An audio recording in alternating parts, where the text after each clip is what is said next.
Welcome to the Hobby Palooza pre-show. This is the IRP 187.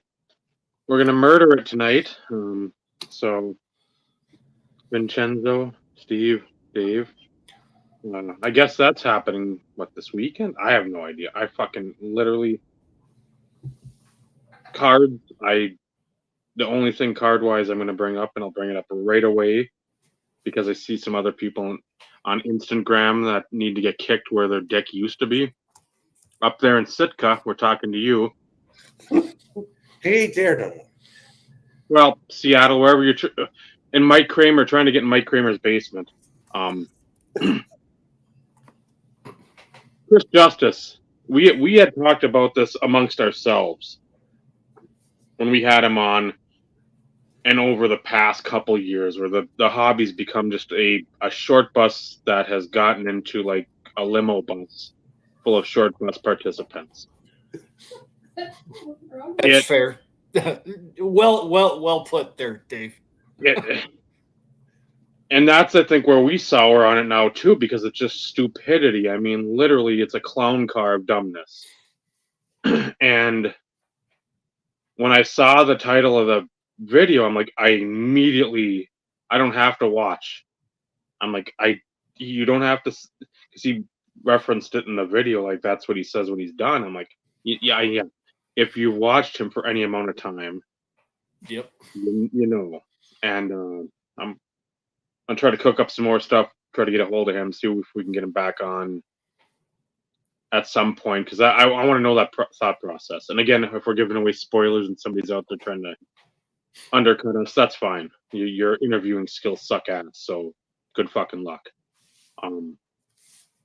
But to see that, I'm just like, well, that sucks. There goes like the only breaker I really want to watch ever.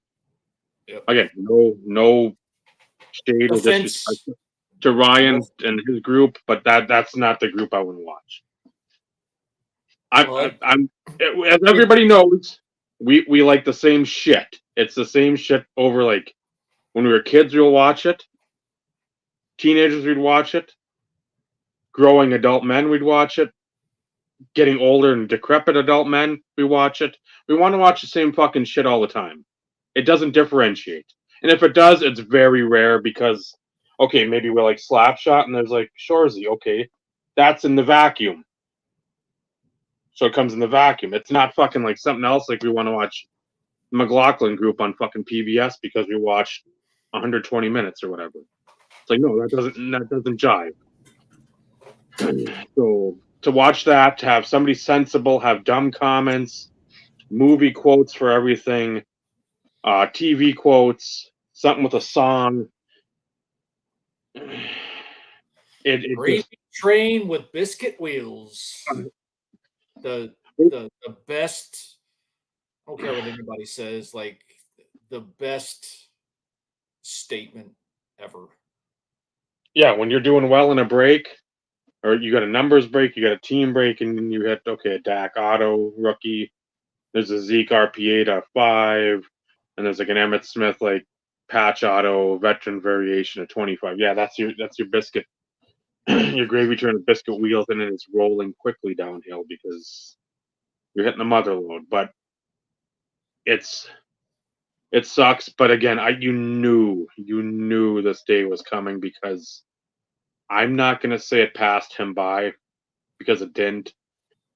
I think the hype train and the stupidity of all the people on the clown car, it's just like I'm gonna think for him. I can't keep doing what I'm doing and making a legit go of it when it's like he said in the video, it's a single man operation. I know his wife helps with a lot of the stuff, but that's the thing. Now you have no time to do anything. So again, Chris, I know you're not watching because why would you? But yeah, it's gonna suck. I'd say cheers, but I'll get right here with a thing, a miracle weapon. I'll toast him. Like you said though, Dave, it's we all kind of Well, for those of us who have been around for an extended period of time, uh, I mean, I've watched Chris for as long as I've been on YouTube and a little bit before I even created a channel. What's going on, Jeff? Good to see you, my friend.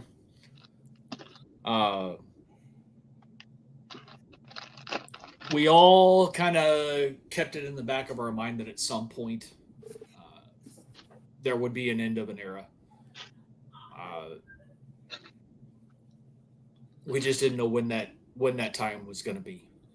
And Chris has always had a devout following, devout supporters who will always leverage him, whether it be for group breaks, personal breaks, whatever. He takes care of his people by giving away shit that he doesn't have to do. The military break that he does every year, you don't even have to spend money in order to be a part of that. Mm-hmm. Chris has just always been that guy who takes care of his customers and does whatever it takes to, I don't want to say make them happy, but just to be the best that he can be. And from experience, breaking boxes for people, packaging, shipping, unless you've done it, you have no idea how much fucking work it is. Yes, it's fun. You get to see a lot of cool shit. You're happy for people. You're excited for people. But it's a lot of fucking work. Mm-hmm. And if you do it every once in a while, you still have no idea. You do it over an extended period of time, you don't truly understand the amount of time it takes. I went on 2 days a week, 2 nights a week. So even my experience pales in comparison to what Chris did every day. 10, 12, 14 boxes in a 3-hour evening. It's a lot. It's a lot to keep track of. But I tell you what, like to spend almost 8 hours on a Sunday to package, ship, print labels, take shit to the post office. It's a lot. And like I said, mine was only 2 nights a week. So mine was only a percentage of what Chris did. He enjoyed it. He had a blast with it. But Dave, kind of like you said, it's one of those in which we all had a feeling that the time would come. We didn't know when that would be.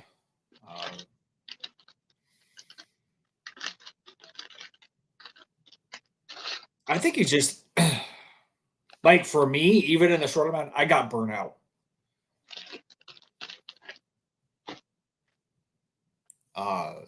Just because of the amount of work. So like the fact that he did it for as long as what he did, I'm surprised he lasted as long as what he did. Mm-hmm. He stuck with what he knew. He stuck with YouTube videos. He stuck with StreamYard when Blog TV disappeared. YouTube Live. He didn't branch out. He stuck with what he was comfortable with, and he still was fantastic at his craft. There's no ifs, ands, buts, doubts, nothing. Like the one thing I will say, which was kind of surprising, I don't want to say disappointing, but surprising, that even for those who are not quote unquote active on YouTube, there wasn't many comments, at least when I watched it. There were not many comments from like the old guard. I saw two. Tom was on there, Yep, I saw and Tom's and then Adam Emerald Emerald. 40, Emerald 404. Well, So I saw those two. I posted a comment, and Dave, no, I'm not calling you out because I like you may or may not, but I was surprised. I was surprised. And that's I want to, but I want to collect my thoughts because I'm Well, not the one that jumps in right away, and I'm like I've got to process everything and bring to show gratitude. And again, not saying that anybody didn't, but that's my mo because I it's I kept mine short and sweet. yep. I just because so many things were going through my head. Uh, I've talked about it before. It was kind of brought up even when we had Chris on the show that when I was actively purchasing a shit ton of stuff from him. I not only did I talk to him via the store number, uh, I had Chris's cell. So like, there's times in which we would chat or exchange text messages, and we kind of got close for a short amount of time, which was really cool because I kind of got to know him as an individual, not the store owner. Uh, but I kind of got away from buying boxes and cases and stuff, so I didn't do as much business. Not saying that that's the reason why we stopped, but like the communication just kind of dwindled. It's not his, like it's not on him, it's not on me. It just kind of happened. Uh, is it something that I look back on and kind of take for granted? Absolutely, because Chris is just one of those chill guys, like very easy to talk to, laid back, funny as hell, uh, quite dry at times, but that's who he is. Um, a part of me wonders though if the break-in had something to Yep. do with it though too. Yep. Um, I know like when he posted it, like nothing major was taken, but at the end of the day, he has to think of his safety. Like what were to like let's put things into perspective. He could have been working late, or him and his wife could have been there working late, and something like Mhm. that could have happened. Like his safety would have been threatened, his wife's safety would have been threatened, and who knows what would have transpired. Um, so I get it. I don't think that's all of it. I think that may be part of it, but it's harder because of the change in allocations, manufacturers, so on and so forth.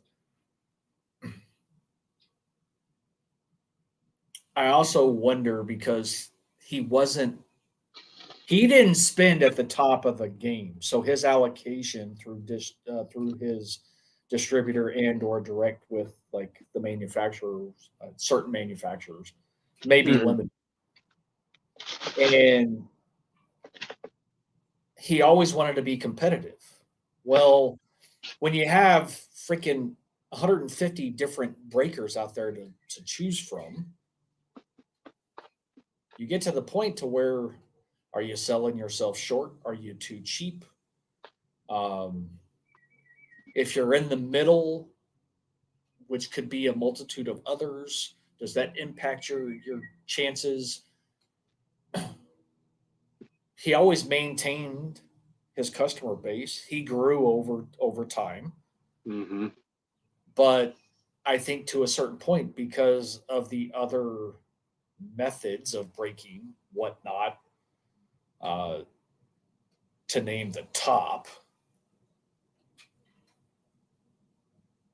he may have stagnated though too. Maybe he didn't want to pass on increased costs to his customers. A lot of this is speculation. And on the flip side, after as long as when he did it, he's been happily married.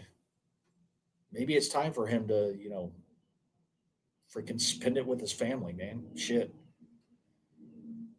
We all know, we talk about family, how important family is. And when you're an independent business owner, you spend 90% of your time invested in your business. That can be very taxing on a relationship. Mhm. So I wish him well. Uh, I hope he gets to enjoy his idea of retirement, whatever that looks like. Uh, it would be cool if he made a national again, because now he no longer has the business. Mhm. He doesn't have to worry about closing shop or having somebody run the shop. Mhm. Because I'd love like to go to his shop over the years has always been on my bucket list. To actually go to the shop, step foot into the shop while he's doing breaks, pick out a box, have him do a break for me while I'm there. That was always on the bucket list. Of course, that's irrelevant now, but it would be cool to see him make a national because I'd love to be able to shake his hand, give him a hug, and tell him how much I appreciate what he's done for what he did for me, what he's done for the community, because when I think YouTube sports cards, he's like the first one I think of. Yep. I really do. Him and AR Platinum. Yeah, Aaron. I know Aaron and Chad would do it thundering down Houston way, and then Trudy a little after. But yeah, those are the guys I think of, and I enjoyed seeing like some of the discrepancies. Like, I remember watching you in the early 2000s. I'm like, well, sorry to break the news, but I think YouTube was what, 05? And I think late 06 was um some of the first stuff Chris I think had put up. Yeah, But 07 was like don't leave me the alone. big year with all the because I always go back to Johnny Lee Higgins. I mean, there was a guy that collected him hardcore, so anytime he was pulled, people sort of gravitated. Hey, get it to that dude. He's on them. So, and that's when Tattoo was in there all the time. Mr. NE. Yep. For those who don't know, that's Mr. No Emotion. It was. And if you ever watched him open cards, literally no emotion, even on a huge card. Nothing. Nothing. Just even keel. So yeah, and you wonder too. Again, when all these people are buying into the Fanatics hype, into the Fanatics way of breaking, if that's like that's gonna be your in for special discounts, for promotions, whatever, but you gotta pretty much parrot a Fanatics company line. Chris, I think he's about our age, fairly certain. What you're like? I think he's a little older, but in the realm, yes. So he's just like, yeah. Again, when you reach that comfort zone, sure, that might not be the one that makes the most money, but I think for him, and I think there's a couple times over the years that I don't know if you wanted to give it up, but I know a couple of those Christmas type breaks, he would get upset. Like you'd have people in that live chat just like bitching about like why well I spent 10 grand, I didn't get anything. It's a randomizer. It's a randomizer. Well, And he said and it every time. It's like, okay, you get X amount for X amount you spend. That doesn't. That's. I could buy 1,000 Powerball tickets. I'm not guaranteed to fucking win it. I mean, exactly. and I think when It's you have all that start to seep in, It's just like, you know what? I'm giving you solid prices on product. I'm not jacking them up. I'm not being a fucking dickhead on camera when I'm breaking. I'm you know what you're getting. Stuff's getting there quickly, unless again like a hurricane, something going on. And then you have people piss moaning about not winning in a fucking free, basically, raffle. I mean, yes, you did spend during the year, but that wasn't a gun held to your head saying you got to spend this in order to maybe get an 8x10 from Panini or a box or whatever the case may be. It's like, no, you. This has been the his platform and what he's done the past how many years. So I think at Bottom some line point, is though, like it was free. yeah, I know. Technically, it was free. Like he got donations from Upper Deck, from Panini, Oh, from Tops at the time. Super Break, He, anybody that was yeah, in there, they sent shit yeah, because they knew how much of a fucking asset he was to the community. and then would go pull shit off the shelf, Yeah, which he just was goes, taken out of his pocket. I so was actually, in, I was in them twice, it wasn't and I free. It was and I it never, was a loss. I never won a thing. But did I give a shit? Absolutely not. Yes, do you want to win something? Sure, of course you do. Who doesn't? But it's like, hey, Chris, thanks for doing this. Maybe next year, maybe not. Either way, I don't care because I had fun the whole year watching people. You bust shit for people, Yep. joking on people, pulling some fucking insane cards that normally we're not going to be able to see. And you can just sit there and it was like boom, boom, boom. Okay, Leaf Limited Day. Let's sit down. There's going to be a fucking bevy of breaks coming out. Exquisite. Just fucking, I mean, just nonstop. NT. Ultimate. Just ultimate collection. I mean, anything ultimate. I'll still go back and if I've watched it, like, I don't remember what it's called, I'll still watch it because it's Premiere. enjoyable. Yep. Premiere was another one. Yep. Well, And for the thing, retro hockey, Yeah. well, for newer stuff, yes. But like, and I've talked about this before. Years ago, before the whole new idea of breaking and picking your team, and paying X for the top tier team, that type of stuff. Uh, Numbers break that Chris would started doing, random Hmm. teams, uh, at a little bit higher of a price point or whatever. Uh, Chris's breaks would fill up almost immediately. Hmm. Almost immediately. So it's one of those in which you would sit there and literally have to watch for the notification to try and get your spots in Hmm. because it was that quick.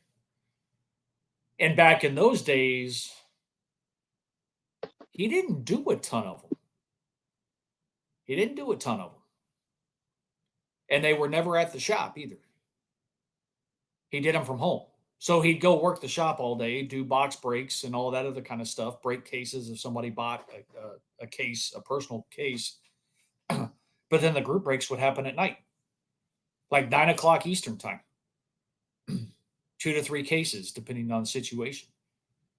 So he'd do that and then have to turn around the next day, make sure everything got packaged and so on and so forth. So that's a lot of time, man. It was definitely the end of an era. Uh, as I said, I wish him nothing but the best. I hope he actually goes and does things and enjoy it. Uh,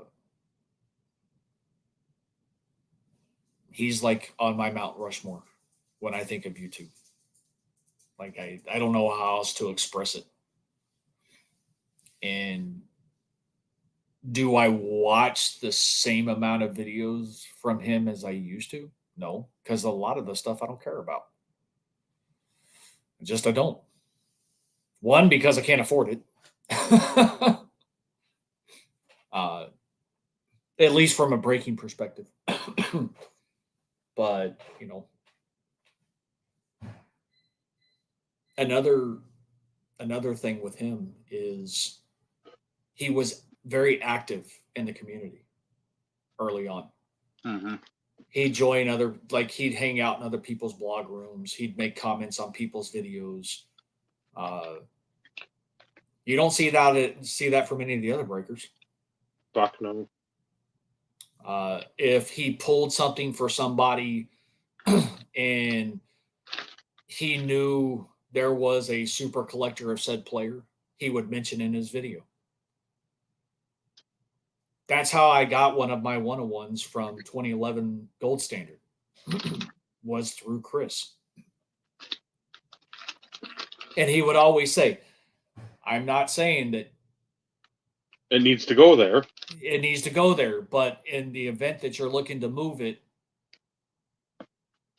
go reach out to so and so. It's your card. You do with it what you want. Yep. He's like, but just FYI. So without Chris, I would have never gotten one of the two 101s from 2011 Gold Standard. It's like having a broker for you. Yep. I mean, that's looking for stuff for you. If he knows you and you collect TD, hey, just saying, if you want to move this, call the Broncos Steve. Yep. If there's any collection that you think is going to die a horrible death within the next year, call Amish Dave. And Ty has a point too. Like, there was no shadiness. No. It was full transparency. It was the way it was supposed to be done. There was no bullshit, shadiness. No, oh, I misplaced it. Or, if you were meant to get something, you got it.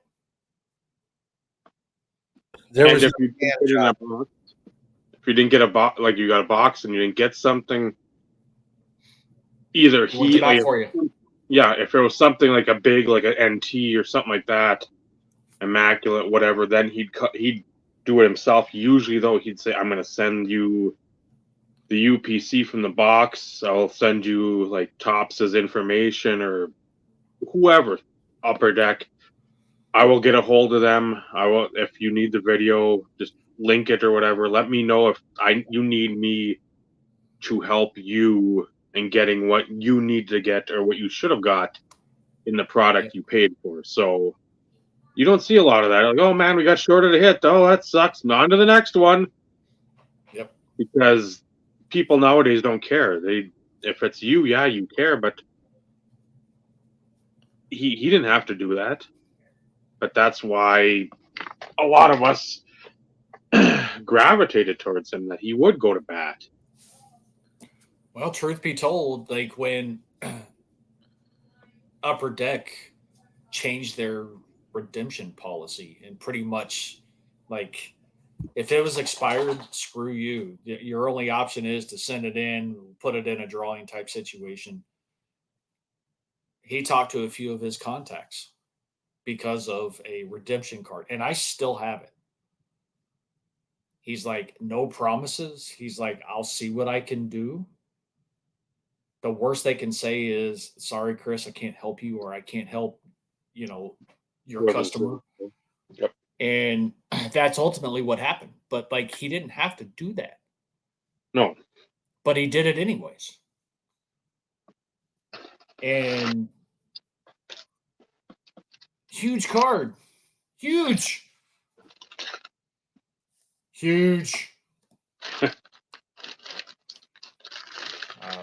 Wasn't it Michael Jordan? It was. Sign of the Times, Wizards jersey, gold. Yeah. So it would have been numbered to 25. Huge.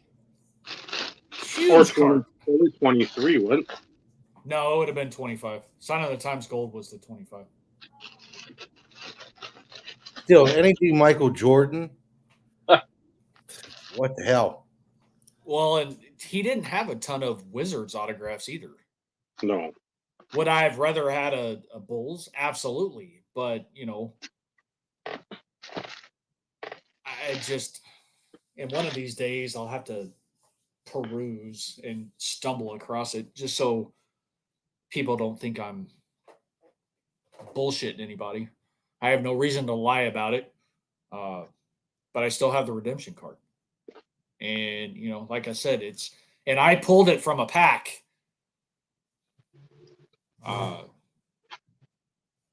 He tried. And again, like Dave says, like that's most people, their idea and concept of customer service is nowhere near that. He was top notch. And I don't do breaks. Dave doesn't do breaks. Vinny will do them on occasion. I think mostly like you'll buy them through like eBay or whatever, right? Um, so I can only speak from a limited experience perspective.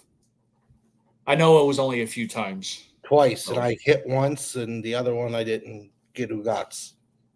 but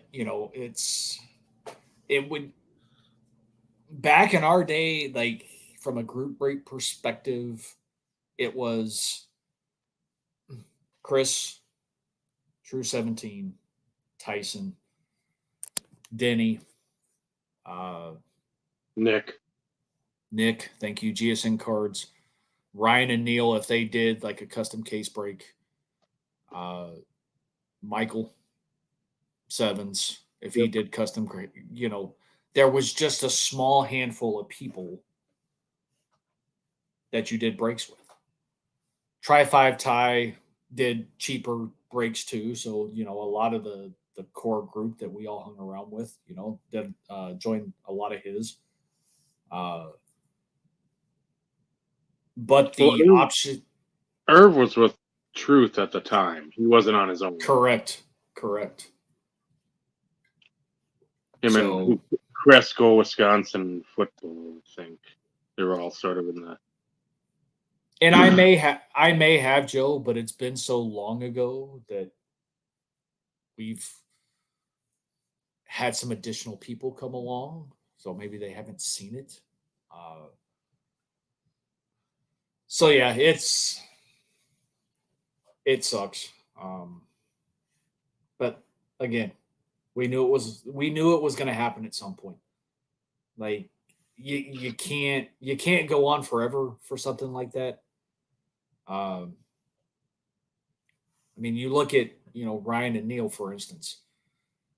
What they do on Instagram Live is the same stuff that Chris does, different platform, but it's not with Ryan and Neil. It's Mister Mhm. 101 or somebody else who's doing the breaks. Yep. So it's well, yeah, Mike. At that point, everything was random team, and the price was the price, and so it was worth the risk. $60 for an exquisite break for a random team in 2009, and hope you get the fucking Lions or the Jets because Yep. Sanchez was huge. Uh, Cowboys because I mean You Emmett could was get rid in of there. whoever. Yep. You could trade. You had usually a little bit of time to trade if you wanted to. But in the end, it's all a crapshoot, anyways. Like, if I had my choice of spending $1,000 to get the Texans, for instance, in a break in hopes to get CJ Stroud, or spend $1,000 on, you know, a new couch, Hmm. like there's Yeah. no comparison, and that's and yes, I'm going wasting money to a practical use of Yeah. said money, but still, when 30, 40, 50, 60, $70 for a break and hoping that you could get something big, Exquisite Basketball, I think, was pretty much the largest price point for any break that I can recall. For like a straight case. Yeah. Now, if it was like a monster break and it was multiple cases of higher end products, then yes, of course your price point would go up. But so it's definitely different. The landscape's different. Um, it's going to continue to develop, change, uh, as the manufacturing landscape continues to change. Because we're still in the pre-fanatics. We're getting close to now being in the fanatics era. Um, what's that going to look like? Mm. Do we really know? A lot of people talk about it. A lot of it's speculation. Uh, there could be quite a bit of information out there that most of us are not privy to, or those individuals that may have the information can't share Hmm. because it's not public knowledge. Yeah. Um, but I know I'm probably the varying opinion, but when Panini took over as the main license holder for NFL, a lot of people bitched about it. And early on, my personal opinion, I feel like they did fairly well.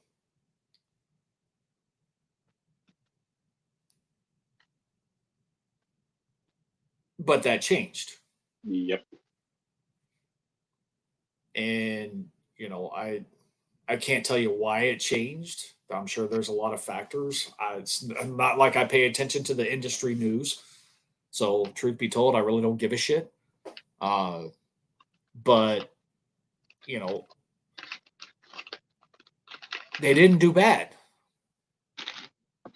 So it's hard to say, is history going to repeat itself with Fanatics? We don't know. We don't know because we don't know what it's going to look like.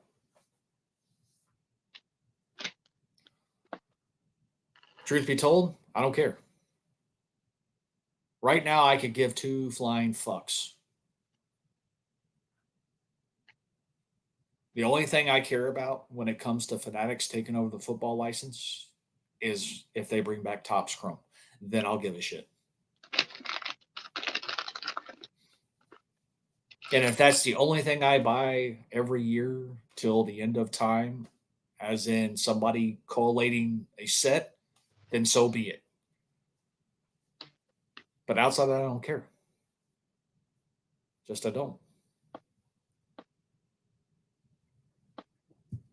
You being a Topps factory set, Dave, or a factory set guy, mostly baseball. Hmm. But I guess it's always possible that when they come back, would you dip into football? Oh As yeah. far as Heartbeat. I didn't know if you did, like if the Topps football sets were ever on your radar, because I know, like, what was it, your mom who usually buys the baseball sets for Yeah, you she's every like, year? I always tell her, if you're gonna get me a Christmas gift, give me a Topps, the factory set with the rookie exclusives, and we really want to go stupid and get some the gift card.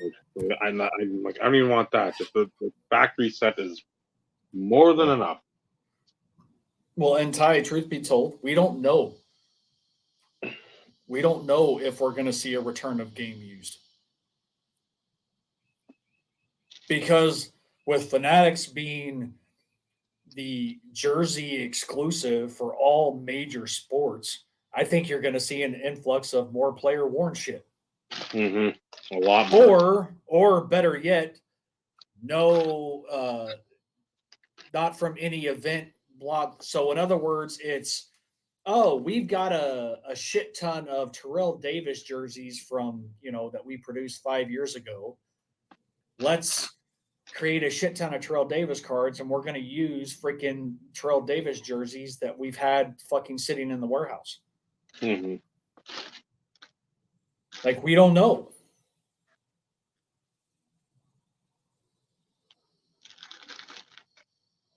Truth be told, I think we're going to see even more of a reduction in game used Yep. as they continue to manufacture cars, because the shit it gets more and more expensive year over year. It's just how shit happens, because most of the jerseys and such, the players own them. Hmm. They may not be willing to give shit up. And if they choose to give it up, it's not going to be free. No. They're going to get theirs. So at this point, again, it's all speculation. We don't know. And we've said this before too. Game used is not the same as game worn. Yep. There is a difference. Game used in a game, in an actual game, as in like on the field playing. Hmm. Game worn could be, I was wearing a jersey on the sideline for 5 minutes. I took it off and changed my jersey and then went into the game. Yeah. For those who don't realize that there is a difference in those, they need to educate themselves. Mike, that's a valid point too. There is a lot of jersey swaps. And speaking of Mike, not to change the subject, but we talked about the card last week that was on PWCC. Mike, be quiet. Dave, Vinny, either one of you want to give a guess what that freaking sold for? 1850. Vinny, what do you got? Remind me what it was again, because Showcase Row 2 101? The masterpiece? Oh, the Or Row masterpiece TD 98. 2200. You're both too low. Wow. That's dumb. That's fucking dumb. $3,600. That. I wanted to know. $3,600. I was Bon Jovi. I was halfway there. That's fucking insane. Yeah, and Jeff, you would know, Collector's Edge and Pinnacle and Pacific, so you kind of had some insight into how game used jerseys were acquired. I watched a video of a guy that says basically he gets one jersey a year for free, and they have to buy any additional. He goes, sometimes we get our helmets, sometimes we don't. So, like Jeff said, it's all controlled by powers that be. The string, The puppeteers. yes, they control it. And nobody bothered to respond to my text last night. I finally got my book, so now I can finally read it. I was in the middle of C's parent coach conference, and then I forgot about it. My bad. That's on me. Excuses. Well, I was in the middle of our 5 inches of rain we got. Truth be told, I wasn't looking for a response anyways. I was just, basically stating that I asked for it for Christmas. Didn't get it for Christmas. My birthday was in March. Thinking, okay, I'll get it for my birthday. No, Father's Day. better late than never. So, finally got the book. Now that's 2/3 of this panel here. Vinny. I'm just happy the spare parts are working in my head to keep it upright. Well, That's could be like me. Hey, better half. yeah. Birthday, Father's Day, Easter, Just sweetest day. because. Just because that works too. Yeah. So I'll get it. Then I'll binge read it over a weekend. But Yeah. it's Right now, I can't stare down too long, so I'm getting there. But the last couple of days have been fairly decent. I haven't been in a ton of pain, but well, that's always good. yeah, it's all in here now. So if that goes away, I'll be right as rain. I can't sleep into the pillow like this because it's the only way I can get comfortable. I literally cup my hands on my face, put it in a pillow, and sleep like that. And my neck was basically like this all night. And that's the only way I could get comfortable to sleep. Now I'm sleeping on I've tricked myself to sleep on my side and my back and what have you. I made Golly come here and I hold him, and then I can't move. With Dryden, he would put himself across my legs so I wouldn't be able to move. And Ghost would just tell me, he'd bark at me if I moved a centimeter. Like, what are you trying to do here? You're invading my space. Yeah. I'd give $1 million to have him invade my space. Both of them. But I Random. This is just random. So pick somebody in the chat, Dave. Just pick somebody, a name in the chat. Mike, Who's spoken recently. Jeff, Jeff. Okay. Jeff. Top to bottom or bottom to top. Those are your selections. And now Vinny, pick somebody else in the chat. We'll go with his original choice, Mike. Okay. So we'll wait for Jeff to respond. So top to bottom, bottom to top. Mike, pick a number between 1 and 6. And while they do that, I'll show a card. A very young Zlatan Ibrahimovic. Is that a card or a sticker? It's a sticker. It's an '08 Panini UEFA Euro 2008 sticker. Top to bottom. Okay. So Jeff says top to bottom. Now Mike 1 5.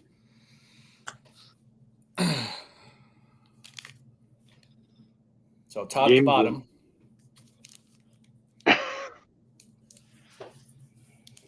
That's number 5. Are we going to Chris Justice it tonight in honor? Well, I guess if you want to. Well, you know what? Then when you're done, I'll go get something. Personal break here. I might go get something good out of the. There's a guy on YouTube called The Card Closet. I kind of like that. Jaden Reed, Optic. Pretty solid. good. Not horrible. No.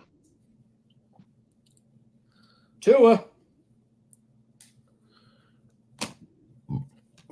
Considering, you never know what you're going to get since the freaking rookie crop is so big in these, and then that was the other rated rookie. Everything else was base. Was what? Base. All about that base. Gabagool. Reverse Gabagool. Reverse gabagool. Uno reverse gabagool. Since I unfortunately did not that I would have opened it anyways. Uh, I missed out on optic football. Elise blasters. I saw that the hobby was going for like $5.50 a freaking box. I at least was able Th- to grab a few value packs and open. This has to. This shit has to end. It's not why though. Yeah, exactly. Why? People are paying the price. Yeah, The it's. hobby is geared towards breakers, not the average collector, Yep. because breakers buy in quantity. Yep. Your average customer is one and done usually. I'll be back. No, Joe. There will not be a breaking channel. I did get optic basketball blasters to stash away for I Wimby. I haven't looked at anything. Well, Even well, the choice of online though, like when you get stuff, you find it in the wild, so there's a little bit more of an adrenaline rush because you're not expecting to find anything. Uh, true. but even from an online perspective, uh, even with the limits that the retailers are putting on stuff, if you don't know the days, and like nowadays Target, I want to say, did theirs 2 days. Their newest stuff would be uploaded on 2 different days. Okay. uh, Now it could be uploaded any day. So if you don't bother to go look, and truth be told, Target fuckers, if you're watching, fix your damn website. You used to be able to filter if it was sold by Target. You can't do it anymore. That is no longer a sortable or filterable uh, thing on their website. Like when I go and look for cards, I do it by franchise. So NBA, MLB, NFL, NHL, Mhm. WWE, UFC,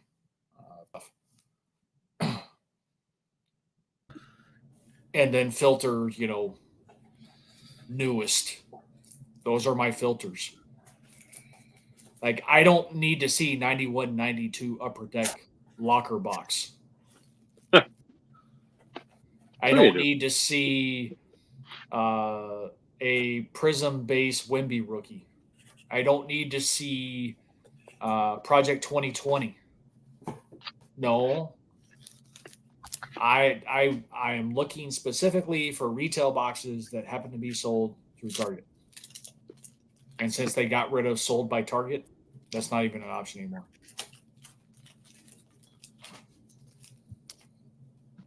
Was it 23-24 or 22-23, Joe? Because I could see 22-23 still sitting on the shelves. 23-24. Not that you do anything from a basketball perspective, but if it was 23-24, I'd have said at least buy one and sit on it. Just because it's Prism. Or buy them all and in what 14 months bring them to a specific spot, and Steve will look like Mr. Mint. He's gonna go buy the collection. No. That would require fundage. Again, 14 months. That would require fundage. And at the rate things are going, in 14 months, if they move to offshore for everything, I'll be I'll be looking for a job. So, sounds good, Joe.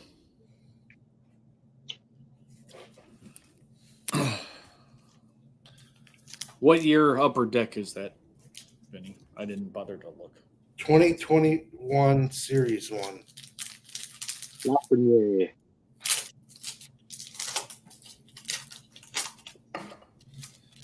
Who actually did fairly well in the freaking playoffs.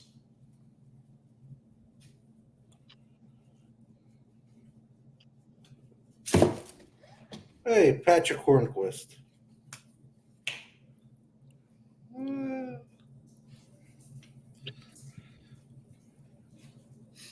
Max Pacioretty. Dazzler. And not the young gun I wanted. Who's that? Jason Robertson? Joe Kiviranta. Oh, a name that just rolls off the tongue. Yeah, because at this rate, one blaster box at a time to complete all the young gun sets will not get me very far.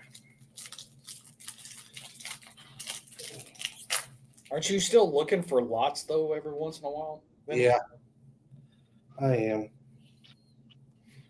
I know that's also, it's on your list, but at the same time, it's not at the top of your list, so you probably don't check it frequently. No, there's 2 weekly auctions from Canada that occur, and I put my dollar bids in on 30, 40 items, and I let it roll. Last week, I won 50 items for $1 a piece. So a lot of them were young guns. So I got a lot of 22, 23, 23, 24 young guns. And a couple things for Christmas for people. But when I got that, I was quite surprised. I'm like, holy crap. Never done that well before with my dollar strategy. Wow. Maybe you just got lucky, but at the same time, a lot of the young guns, though, I mean, you was guys that? would know they're Yari a Curry? buck is good. That was Connor McDavid.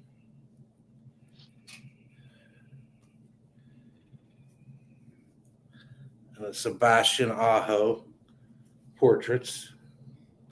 The high school years. This looks like Saved by the Bell. Reminds me of a trapper keeper behind him. You know, ever since you started opening that hockey stuff, we lost like 4 people.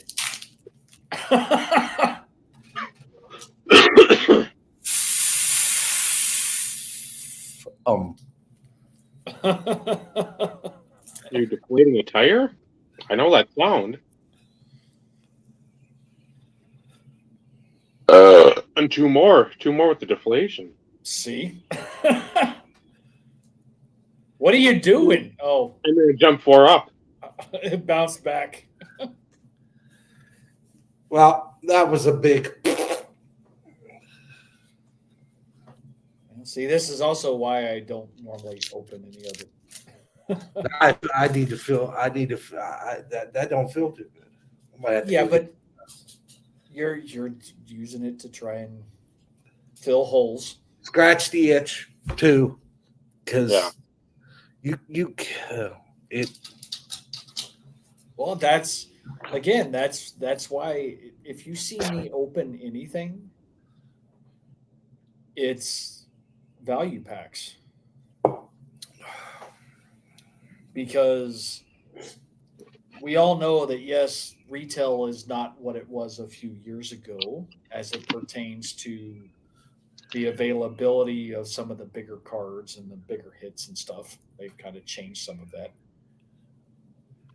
I think I showed you guys these, but this was like the one I can show. Yeah, Jacob Markstrom got traded to the Devils today, so that frees up Mr. Wolf here to be the starter. But That's my goal. And I didn't get screwed by buying this, 2.5 years ago? Or like what? I don't even know. I'd have to go back and see. I think the Carolina one.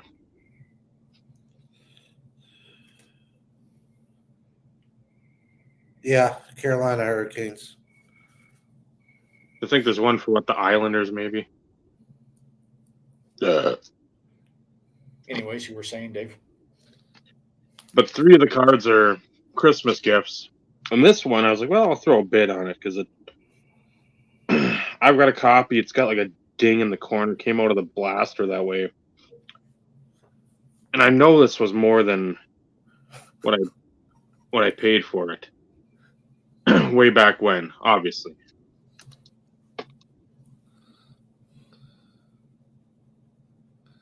Yeah.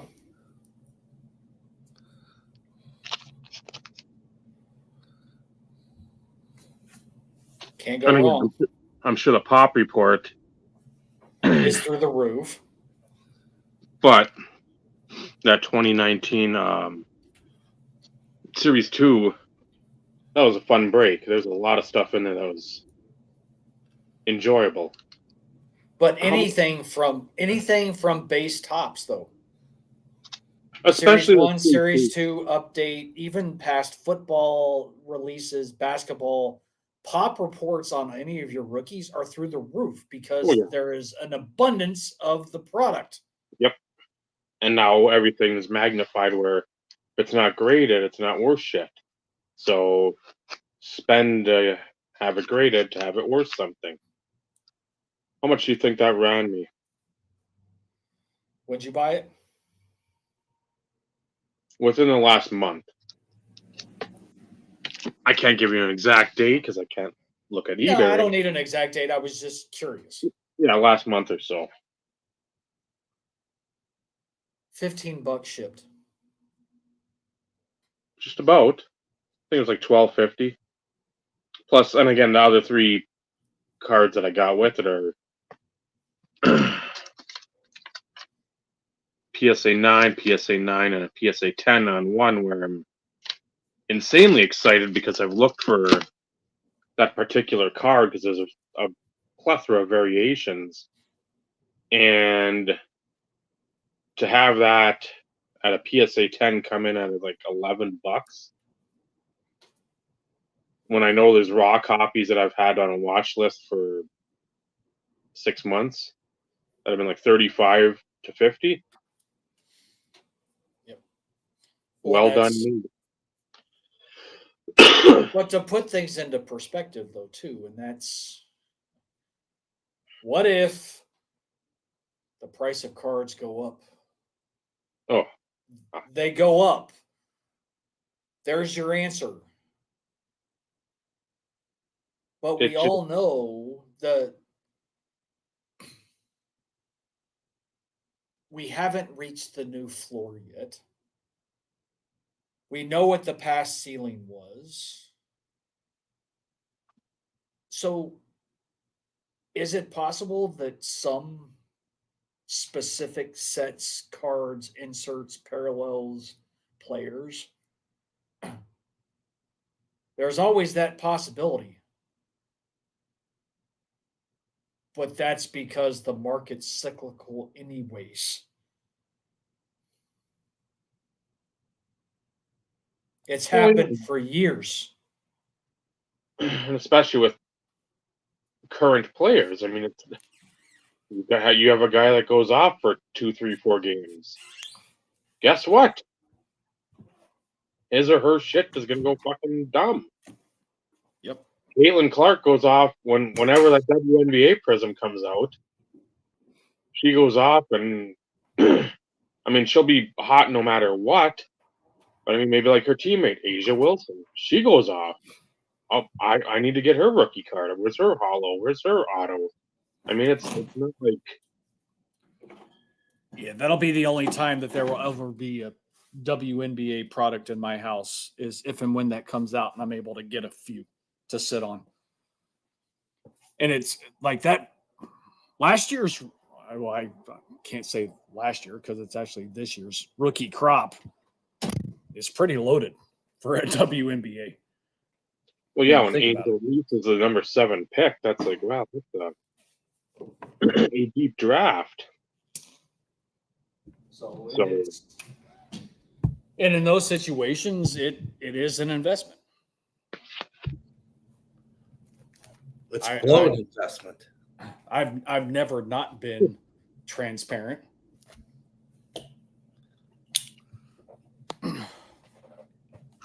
I've been picking up retail shit since what? When did we start originally? When you and I were in constant contact, Vinny? Yep. We were doing it every day. Was that what, 21? 21. And I was doing it before that. So Without a doubt. yeah, here's retail. This is a retail. They don't have these anymore. This is 2021, 22. So let's go to grass and Caulfield hunting. Or just get you some young guns that you need to fill holes. I have the grass, so no, don't make me big. There's too many packs to make me big. There's 24 packs in this box. This is a legit retail extravaganza. I said, screw it. Let's go for the gusto. I got a couple of these. Let's put the base set together too while we're at it.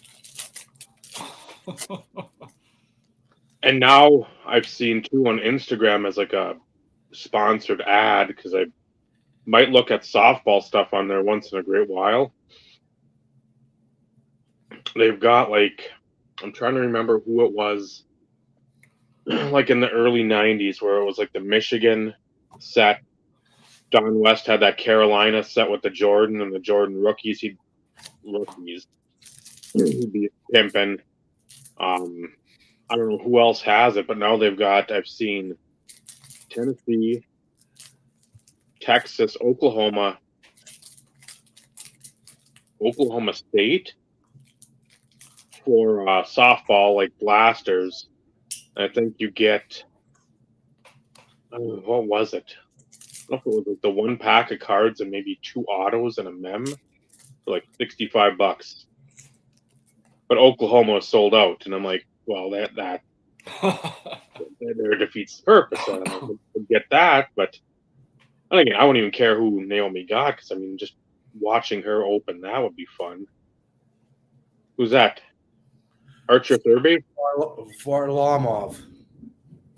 And we're getting pounded with rain right now. Excuse me for a second. I think PDAS needs to sue Upper Deck for stealing the Dazzler name. Like he should have copyrighted that bitch. Either that or somehow got whatever UD Premier and exquisite Yankees autos he didn't have. In lieu of because he has always been known and still is known as the Dazzler. mm-hmm. No shit, Joe. That blows my mind. Blows what, Steve?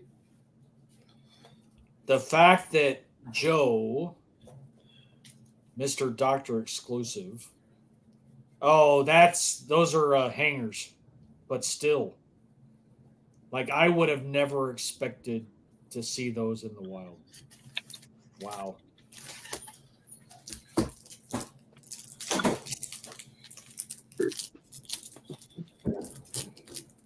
Yeah, you should have bought a few of those and just sat on them. Cece, get that potato for Gally. Why were there French fries on the floor? Good call for what? What did I say something? What did I miss? Sebastian Aho kind of night. I would not put tater tots on.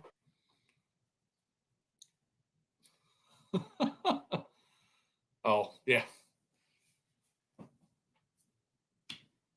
Yeah, hindsight's 2020 though, unfortunately. But we've all like it was always either P-Daz or the Dazzler. I mean, that's what everybody kind of called them. And then Upper Deck started using Dazzler as one of their insert sets. See, the one time you think maybe there's some substance here. I'm slowly becoming a Sebastian Aho super collector. I don't like that.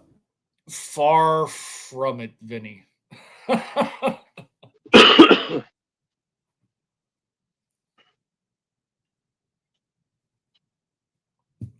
But yeah, it's. And since you mentioned getting screwed, Dave, or not getting screwed, I'm trying to think what in the height of COVID, Jim 10 Tatis tops were pushing what? $100 during the height? I'm guessing. I don't even remember. I remember it was stuff where I'd look and I'm like, something I'd like to get, but not at that price. And then the seller had, like I said, those other 3 cards, and I think there's about 2 or 3 others I was in on, and I wasn't in on them for much. I was like, if I can get them again at the good deal, I can do the old bundle. Right. But who's that? Wow. Bennington? Uka Pekka Luukkonen. There we go, Jeff Morris. There you go, Jeff. Your favorite Jeff Morris mojo. Yeah, Jeff if he's still here. That's some Jeff Morris mojo, man.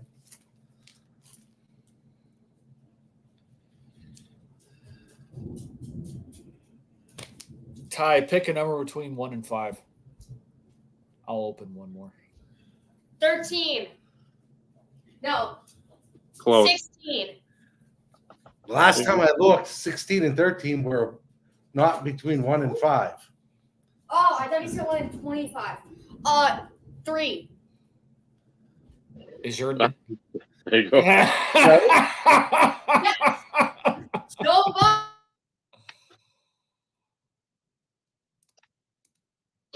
That came through about the same time that she said that. Yeah. So that was not.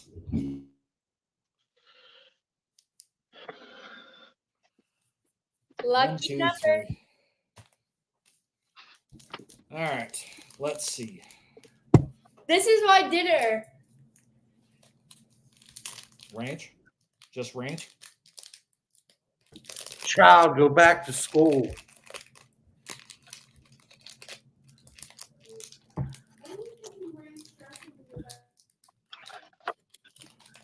Come on, CJ. I got a box of that somewhere. We got a decoy. Hey, I at least got a PC base card. Rod Smith.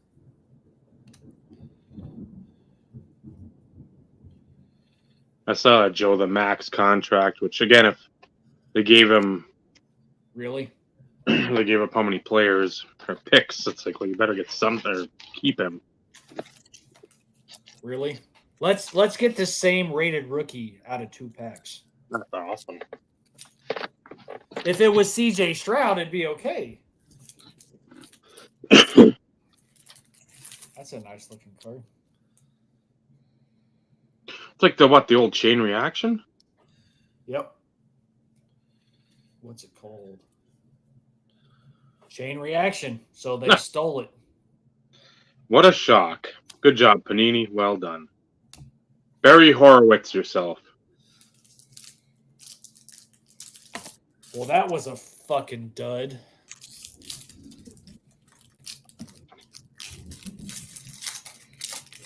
Where's Brad's stack? I'll put that Tyreek Hill over here in Brad's stack. And I'll put my... I don't have a stack of Broncos base. All this is inserts. A couple years too late. Stud pack. Nico Heischer. Not that I'm expecting to actually pull a CJ Stroud out of this. Just would be nice. From the National. Courtesy of Joe. The rare time you'll actually see me open something. Oh, you gonna open? Look at Dave go! Holy shit!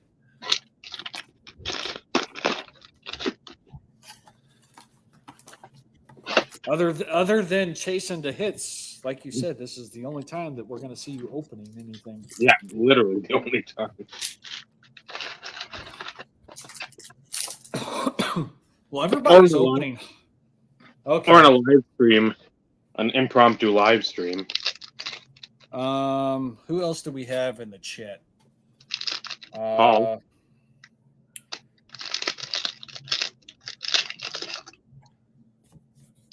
Paul or Joe?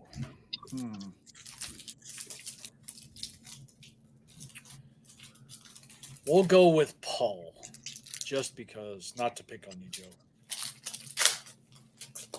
Number between 1 and 5. 4. Here we go. Thanks, better half, but you're not Joe. Or Paul. Maybe I am. The Brock Nelson Sunset. And nice looking card. A marquee rookie, Aquamarine, numbered 499 of Ilya Sorokin. So, again, a solid rookie.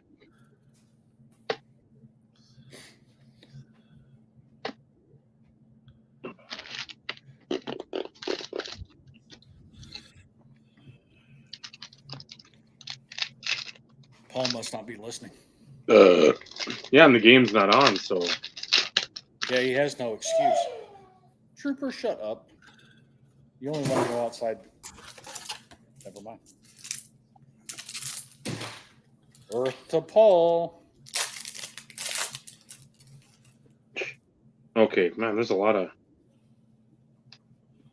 2 rainbows and another color. Here's a Alex DeBrincat. Hollow refractor prism. Here is a Connor Hellebuck. I don't even know. It's a insert. All right, Paul doesn't want to be a part of this, so Paul doesn't like us. obviously. And then one of those, I don't know if it's like a blue surge.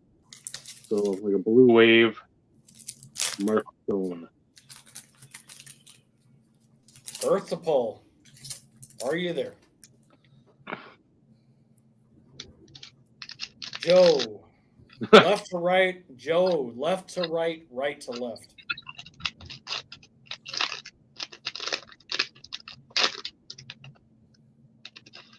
Pick a number between 1 and 5. Paul's back. He was at the grocery store. Another one was like, I don't know, it's R. So Joe's it's retro. left to right. Okay. Colton Perico for St. Louis. And then a marquee rookie.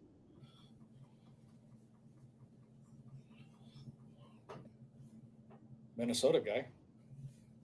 Is that Kaprizov? Or Mm-hmm. Yep. Nice. And then Good one. No, Paul. Yours is 1 through 5. Pick a number between 1 through 5. you're close.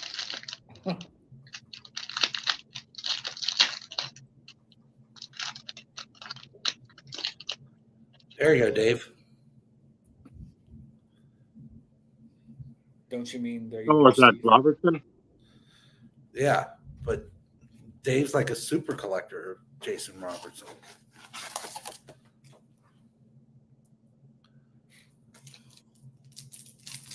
I'm going to open something that's going to blow everybody's mind. Paul, what the fuck? I sent his that he got traded today in the group chat. Yeah. Yep, Delandria. And then a blue surge rookie of Alexander Romanov for the Les Canadiens. At the rate we're going, I'm going to have to ask somebody else to pick the fucking number. And then a rookie of Finally, 4. Nicholas Bowden for the Blackhawks. How many young guns have you pulled so far, Benny? 5. Damn, that lightning.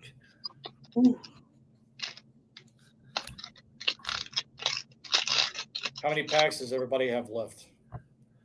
I'm on my last one. Okay. I got a tree. Okay.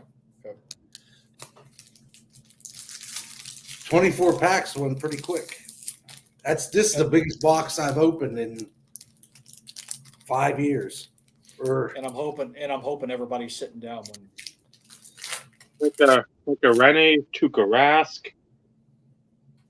All goalies in this pack. A Jordan Binnington Prism Refractor Hollow Rainbow. And then a blue surge. Again, a couple of blue ones are color match, which again, I like that. Frederick Anderson. Paul's making excuses.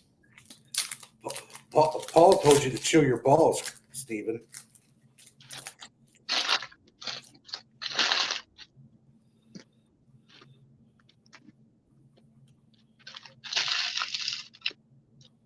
Some Game Gear. That's It's fun. Canvas. I'll take it.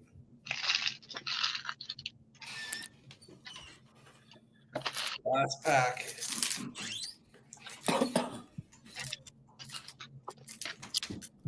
I don't know if Paul's at the grocery store. If he's driving, I he could do may an crash. elite.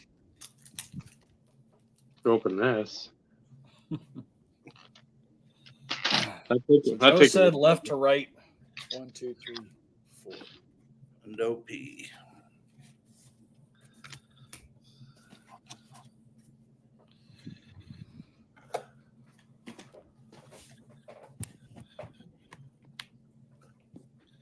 Like I said, hopefully everybody's sitting down for this.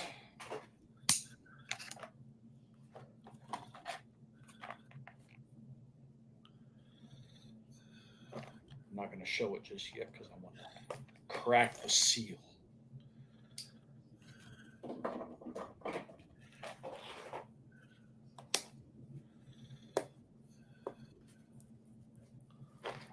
Did I get gypped on a Young Guns?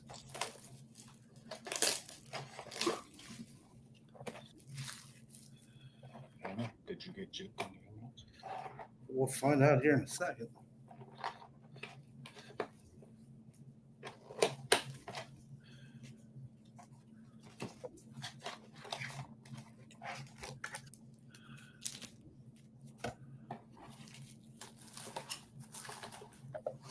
Everybody sitting down for this? Dave, are you still there? 1, 2, 3, 4, 5. What the hell? Oh my Lord, you're going Bedard hunting. I'm short a Young Gun. Wish me luck, folks. Get one of those freaking ones that are like the parallel that's worth like $700 and you could sell it and buy a TD. Now I gotta go through my cards and see where my 6 Young Gun is. I'd just be satisfied with the Bedard. Speaking of Ty Delandria. Here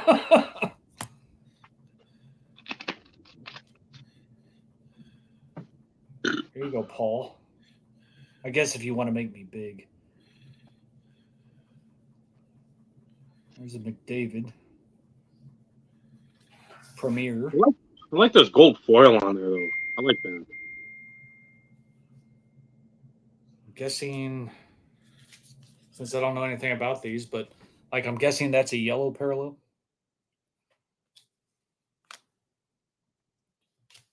Ryan I will Suter. say-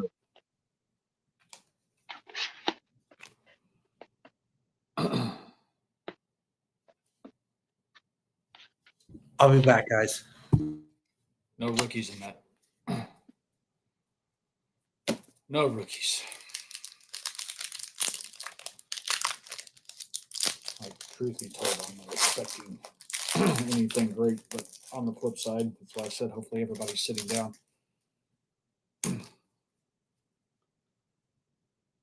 Because the only time I normally open hockey is chasing the hits, but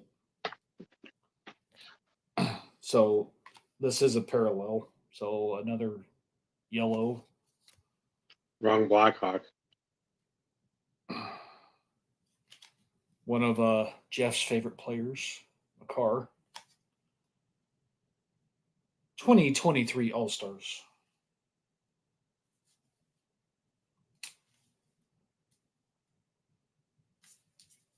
I wonder how many rookies you're supposed to get in this.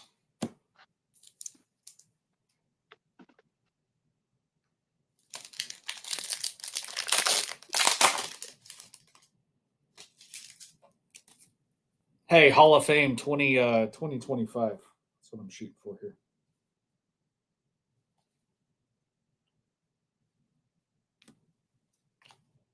Another yellow. Guessing these are like the retros that they're talking about. Come on, let's see freaking Connor Bedard, freaking what do they call it in this? Marquee rookies.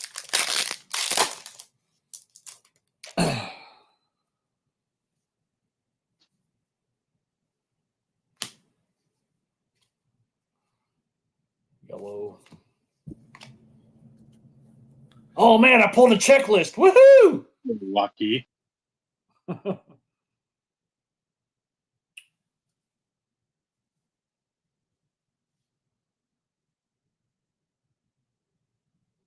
Vincent. Who is this?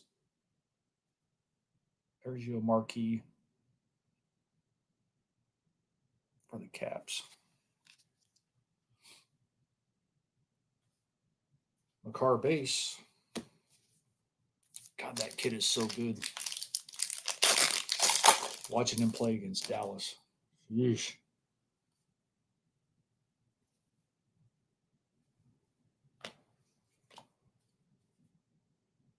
Yellow.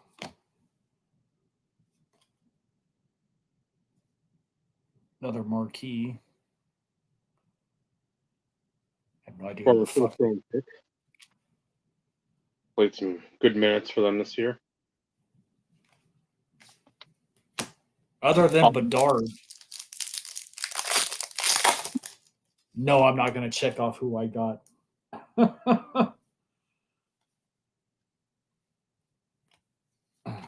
Tarasenko yellow.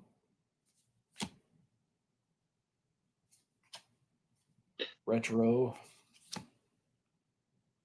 Bobrovsky.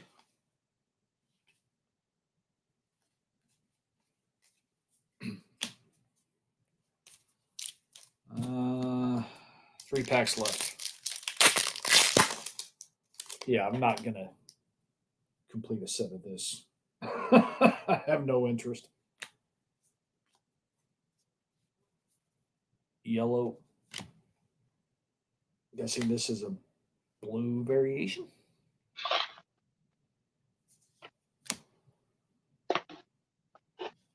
Sid the Kid All-Star.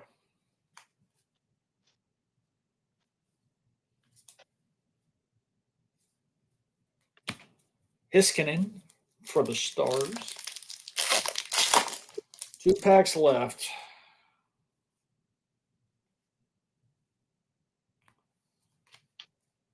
Yellow.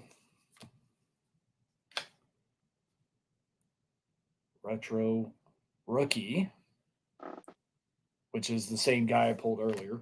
As I say, super collector. So much for 6 Young Guns box. I got gypped. I only got 5. So you got screwed. Ryan and Neil, I want a refund. Last pack.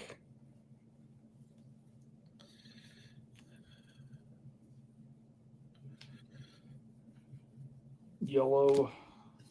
So I guess it's 3 marquees per blaster, maybe. Luke Phillip.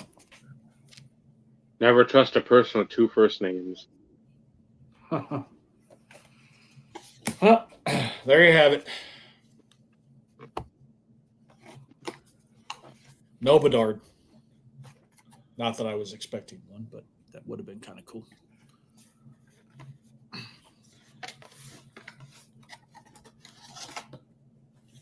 Oh, I got Ukaleka Pika Lukala. Hakapakalakala. So Yeah. Like I can't read that.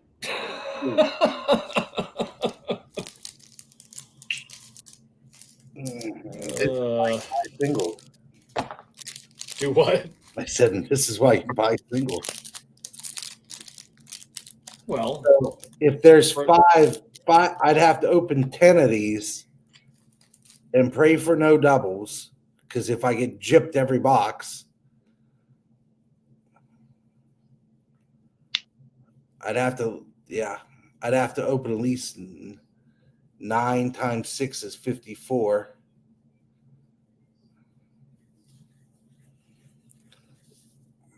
Yeah.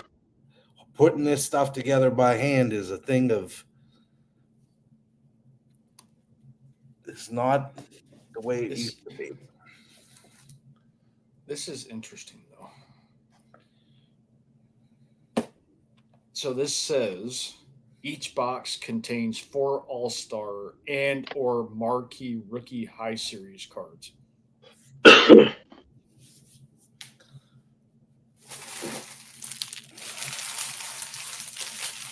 Interesting.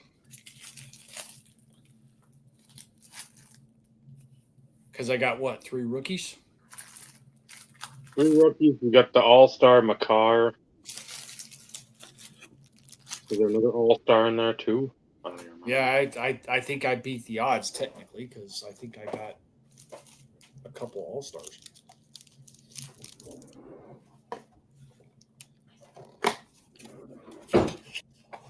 Can't complain if you beat the odds. No, like this. You have the 5 packs. I got a Rainbow Parallel Retro. That's 1 in 20.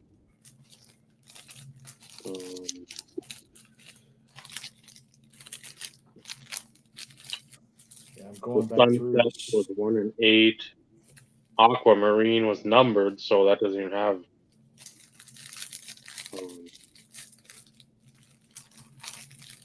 Odds. And that Dylan Dre was a photo driven.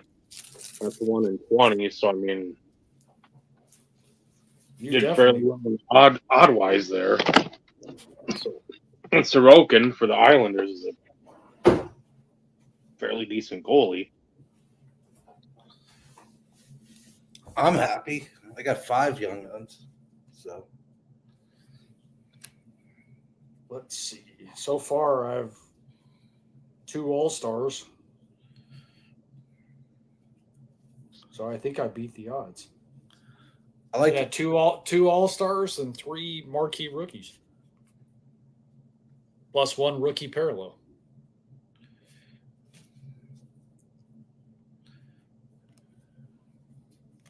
And my All-Stars were Crosby and Makar.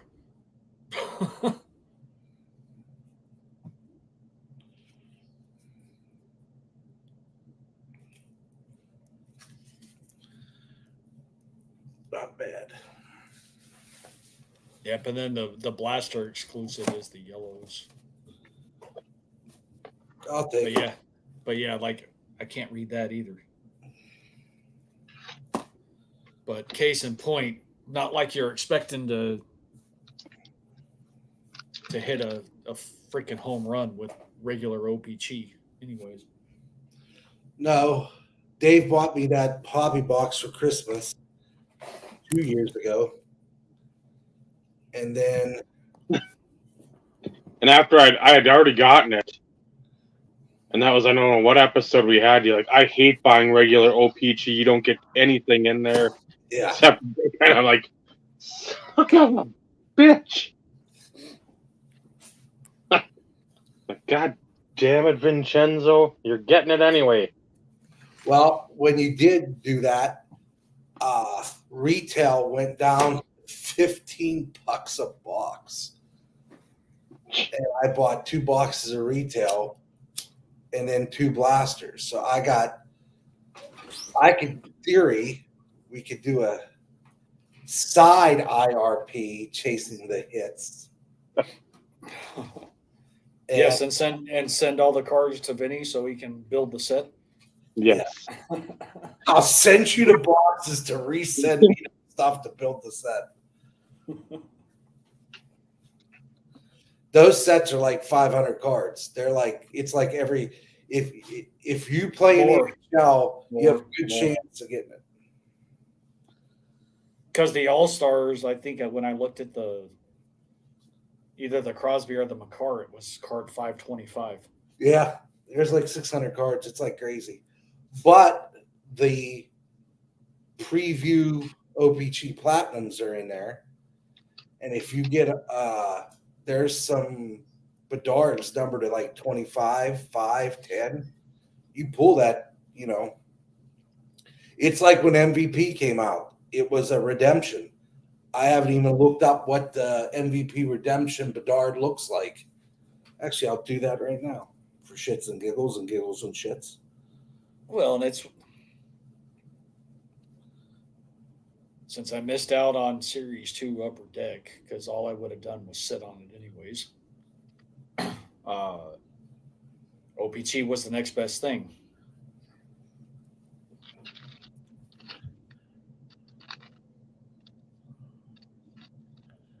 That's the gold version.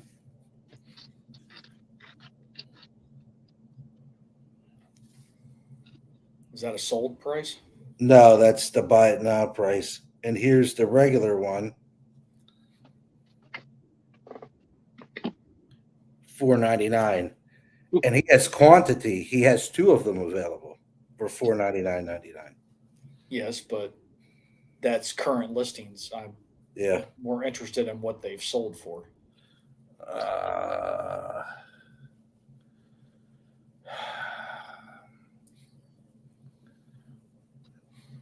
I forget how to do that. So let's go. Sort.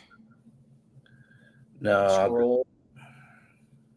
You have to expand the filter sort options to look for sold items.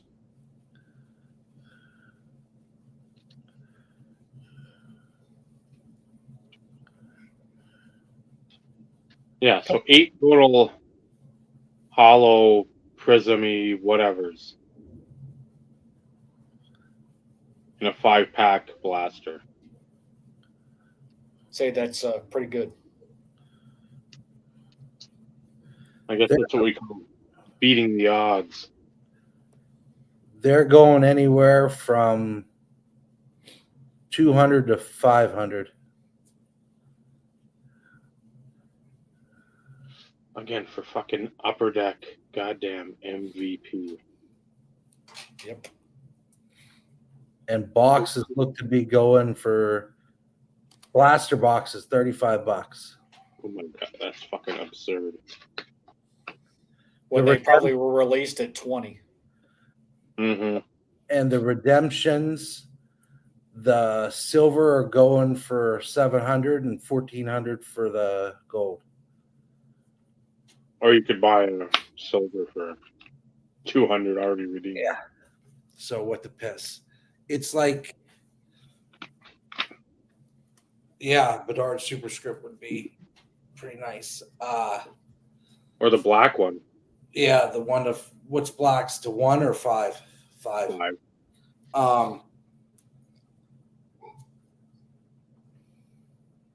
There's a thought in here. Hold on. Spit it out.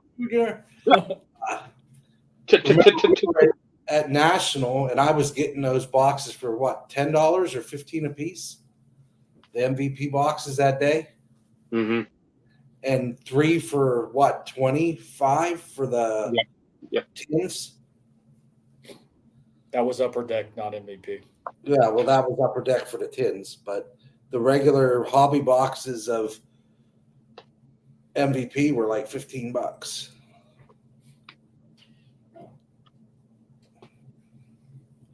Well, and we all know what one player can do to drive a product across any sport.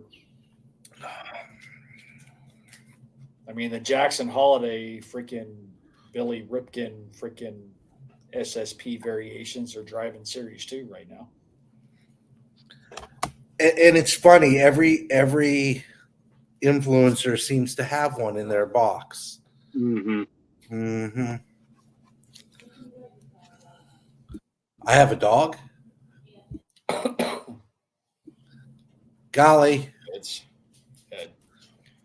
come on. and truth be told, like over the last few years, I've purchased,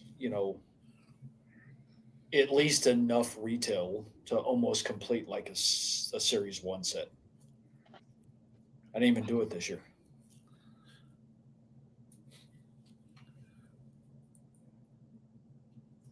Those are MVP 21, 22 to 100. I don't even what. No, they're pink. So what are these? They usually have it written here. I don't know. Usually that's a silver script. Now it's a pink script. No, that'd be gold. Gold would be the 100. 25 is super. Yeah. Then there's No, let's there's fucking green change it. Let's fucking change it. So we can produce more product and make more money. Yep. That's what that is.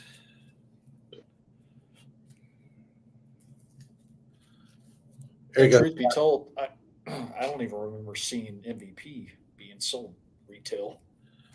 It was gone before you could blink an eye. Tyler Bertuzzi, nephew Tyler.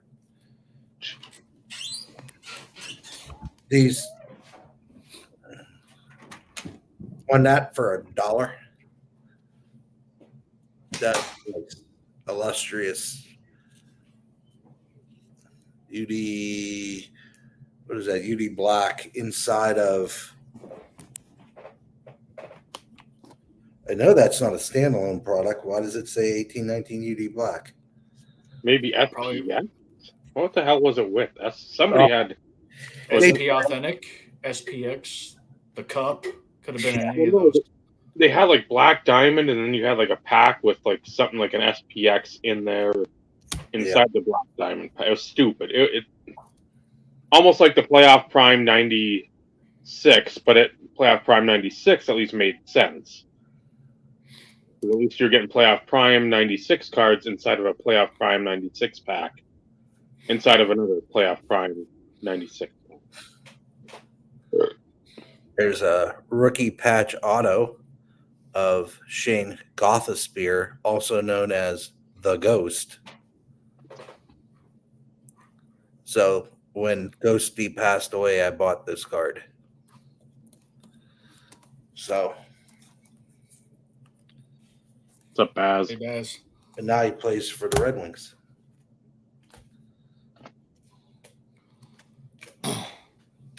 So yeah, kind of different, impromptu opening of some things. In honor of Chris, the hobby box, Cards Infinity. CJ. Chris Justice. Yeah, and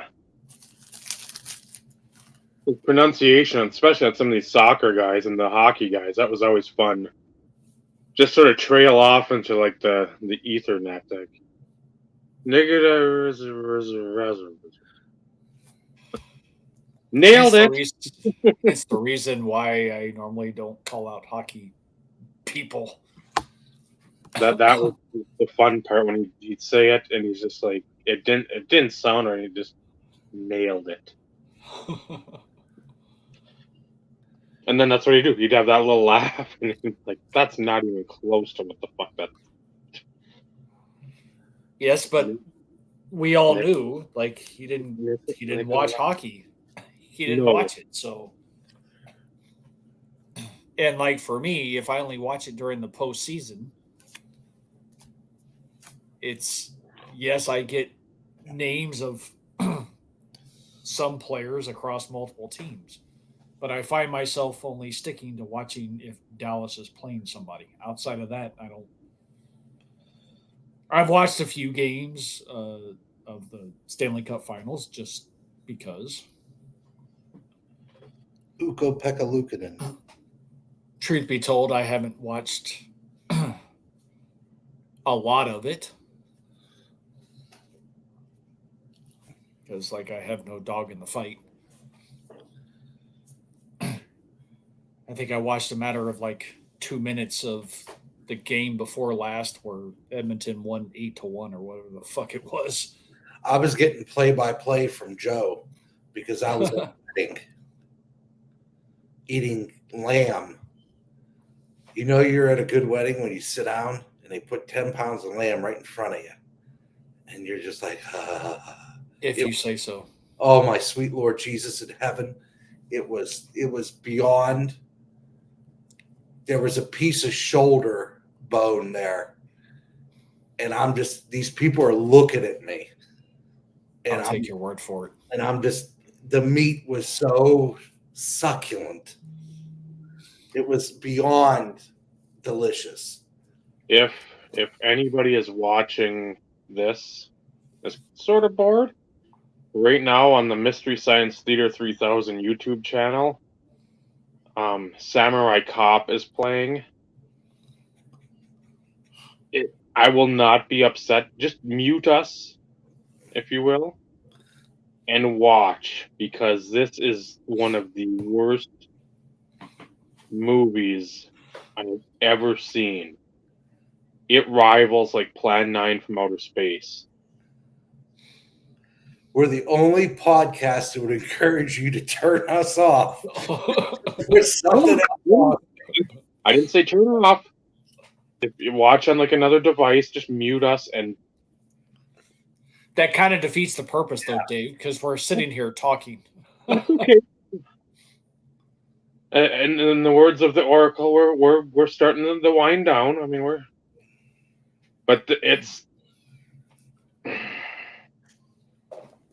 it's so bad, so bad. A story with so many holes in it. It just. And if you've watched any other Mystery Science Theater 3000, one of the main protagonists or the antagonist guys is in a movie called The Soul Taker. I remember you talking about that.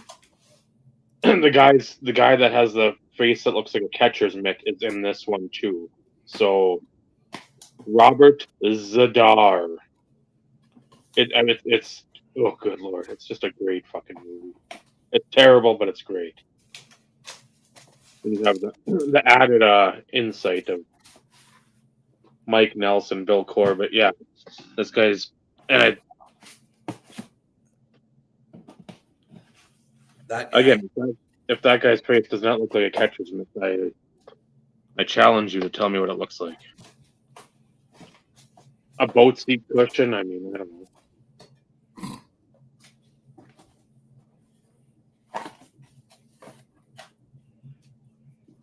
It is brutal.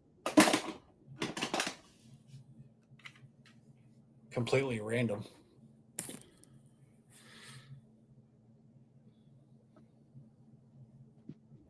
Beanbag? Beanbag. 5 or 1? Because I remember there's, again, you've talked about that. I remember that, but I know there's some other the playoff prime patches at the time. I know Breeze, I think, was like a 1-of-1 Manning, maybe. Somebody's like a 1-of-2. I mean, it was just Yeah, the joys of Panini at that time. oh god. And that was a time of people actually collecting football on YouTube, so you had a lot of different guys trying to collect those sets. Yep. I mean, I remember Alan Ghost of Zeppo was trying for one, I think. Sevens was going for a couple. Then you had Bob going for a few, which most of them were never completed No. because at the time they started trying to work on the set, the checklist hadn't been released. Like, I at least knew what I was getting into Hmm. because a lot of people started that set too. Yep. And Beanie Wells is the shortest print in that entire set. There are other short prints.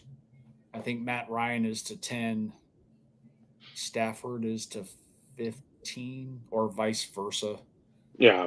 Maybe Ryan was to 15, Stafford was to 10. And I can't remember if there was any other. There may have been one other short print, but like I still remember. Like, I can't tell you the month and the year, of course, but like I still remember when the Beanie Wells popped up on eBay, and I paid more for that card than what I did for like getting 8, 9, 10 cards from somebody who decided that they weren't going to complete the set. They just kind of gave up because they realized it was, whether it was too expensive for them or it was too difficult because of the short prints. I paid $90 for a Beanie Wells patch numbered to 5. But I own one of only 5 complete sets in existence as well.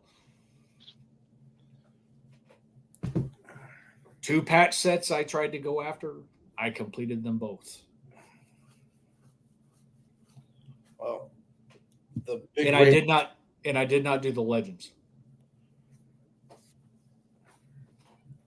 So, just from a clarification perspective.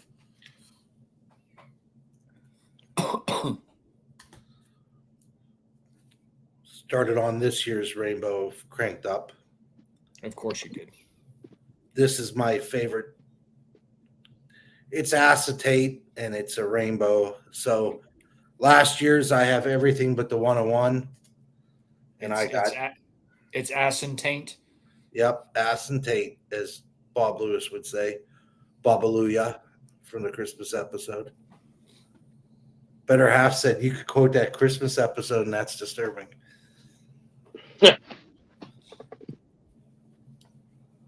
To each their own. Yep. But I got half of the there's 8 cards including the 101 gold. So I got 7 from last year and I got 4 from this year. So I'm working on it. They got a pink I think it's to 25. Yeah, the pink's to 25 this year. And they want $250 for it. And I'm like, no. that no. No spells no. Because what'll happen is Synergy will go to EPAC in probably by Christmas time. And people will open EPAC and it'll all go to ComC and then you just pluck it out of the sky for pennies on the dollar. So right now you're paying the premium. At this rate, it also depends on how many have been pulled, though, too. So I've seen 2 of the pink. There's 2 of them. One's in China. So I have my eye on that one. It's. I have to say it was fun opening a few things. Dave, of course, was the winner. We went off topic. Hey, I got Ukapeka Lukanen. I consider myself a winner because I will forever, when I see that card, I will think of Jeff Morris. I just wish when I pulled this, it was actually on the show. Yeah, Instead of after hours. that was great. But, I didn't think about it at the time. So, excuse me. Speaking of getting screwed, I'll tell two stories. I think I told them before. One time I was putting together that EX set. So the EX 2000 was in, there's like 5 sets that have been in Upper Deck products, and they're doing a standalone EX set this year for 23-24. What timing, Upper Deck, to bring it back for the Bedard chase. Yeah, what a shock. Yeah, so that's where you get your essential credentials. So there's the base version or the standard version that become the essential credentials. I was putting that together, and I ordered 3 cards, and I got them like on auction for maybe $7, and I get the envelope, and I look in there, and I'm like, "There's only 1 card," and I cut open the top loader, and there's still only 1 card. So I messaged. This is the best comeback from any seller in history. You only had 1 card in the thing. Could you check for me? Look harder in the envelope. That's my response to you, sir. Look harder in the envelope. Then I won a blue and a red PNG, the flower, and it was during COVID time, and the guy was from Quebec or Montreal, and it is coming. It is coming. It is coming. I would message him every 3 or 4 days. I'm like, dude, it's been a month and a half. There, even with COVID, it should be here by now. The reason why he never sent them was because I won them for a total of $23 for both of them, which they're now probably worth quadruple that. But exactly, Steve. It's like, so those were 2 of my favorite stories. And then one time when I got the gold refractor from 96, 97, I got who was it? Big Poppy rookie in a PSA 10, which was way more than the Lemieux gold. But that card, it took me how long to get it, the refractor. I contacted the guy, and I sent mine back to him. The other dude sent his back to him, and then he sent them to us. But that guy was hospitable. There's more good eggs than bad ones, I would think. But some people still have to learn to package things. You don't send stuff without a top loader. It's the bottom line, end of story. And put a freaking piece of tape on it. Don't put a fucking magnetic in a PWE. Yeah. I've had that once. If I buy 4 cards from you, ship the 4 cards together. No, I've gotten them in separate envelopes. They make more money shipping them individually. Yeah. Not everybody combines shipping. Oh, I know. I don't even care about that. Just fucking send everything together so you don't sit there and, I'm going to send in a PWE where you send 2 patch autos, a gold refractor auto rookie, and there's one other. I don't remember what it was, but it's like, fuck.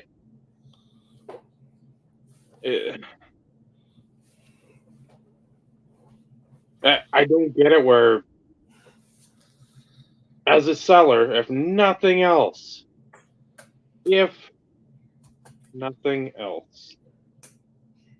think about, would you want your shit sent that way to you?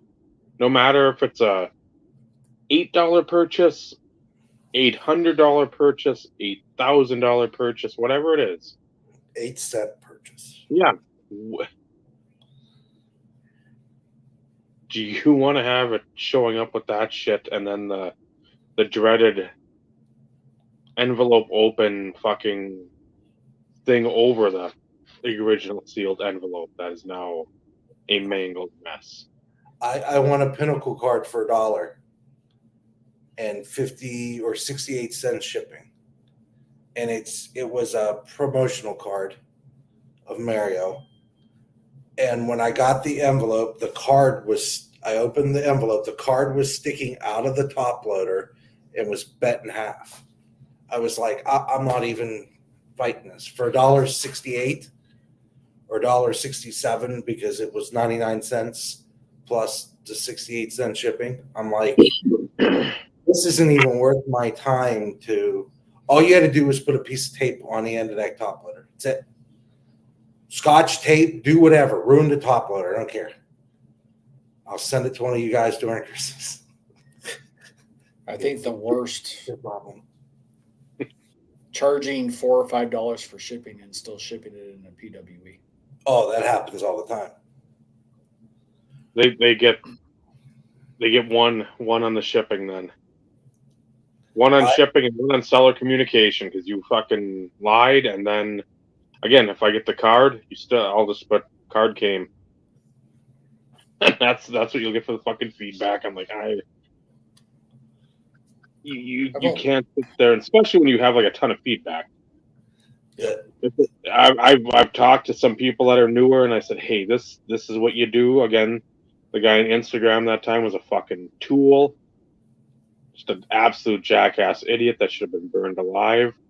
There's been a couple on eBay that have like said, hey, I see you don't have much feedback here. This is what my suggestion would be. Again, my shit came.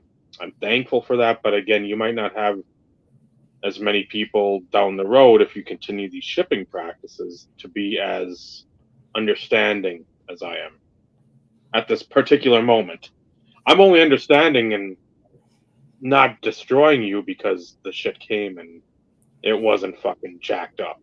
If it would have been jacked up, then I would be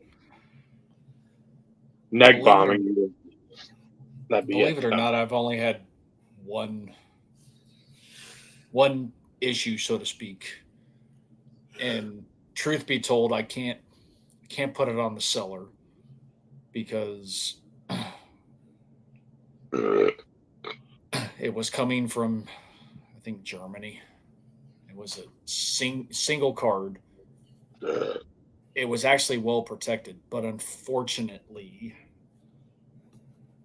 it got bent coming from Germany to here. Card number to 15 kind of hurt.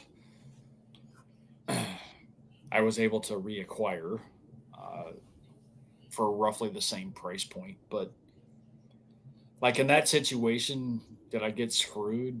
Yeah, technically, yes, but I can't put all the ownership, so to speak, on the seller. Like it was the postal service between the German postal service to ours. I've been fortunate enough from that perspective, but I don't buy near as much as like the two of you. So my chances of negative situations, especially over the last few years, has been, minuscule. Don't get me wrong, it still sucked because I never thought I'd see another one since it was numbered to 15. And it was from one of the Hawaii Trade Conference promos. And I hadn't seen one in forever and a day. I saw one the other day. Well, I have it, but I'm it's one aware. of those in which, well, you have my checklist, so The best one was when Better Half was bidding on an item, and then she got her bid canceled, and then they re-put it up as buy it now, and she was freaking livid. It never happened to her before. I have it happen to me like 4 times a freaking week. There's one card I'm looking at now. It was 2 hours left, and there was I had $1 bid on it, 465 shipping, BGS 8.5 or 9.5 of a card, and I was looking good. Cancel it, and it's re-up again, and I put $1 bid on it again, and I will die on that hill. I finished my dinner. The bottle's half empty. Get bad.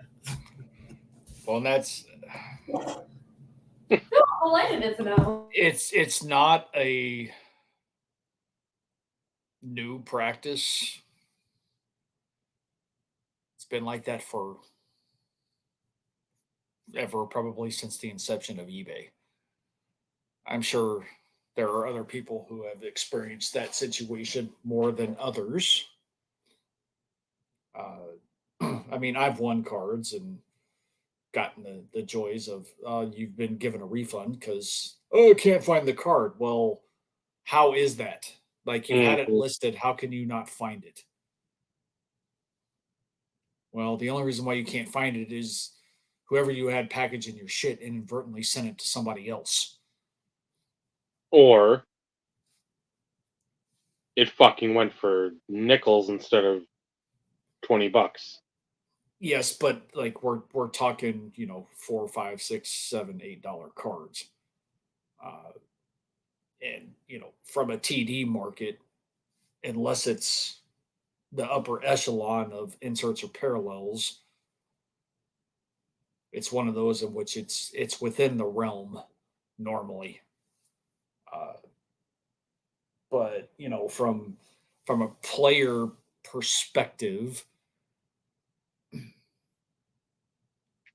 the range for certain things is fairly vast though too when you think about it. Time of day an auction ends, day of the week it ends. Um, Sometimes condition plays a part. Mm. But if a card sells between $5 and $10, and one just happens to sell for 15, don't think that 15 is the going rate. That was just a one-off occurrence. So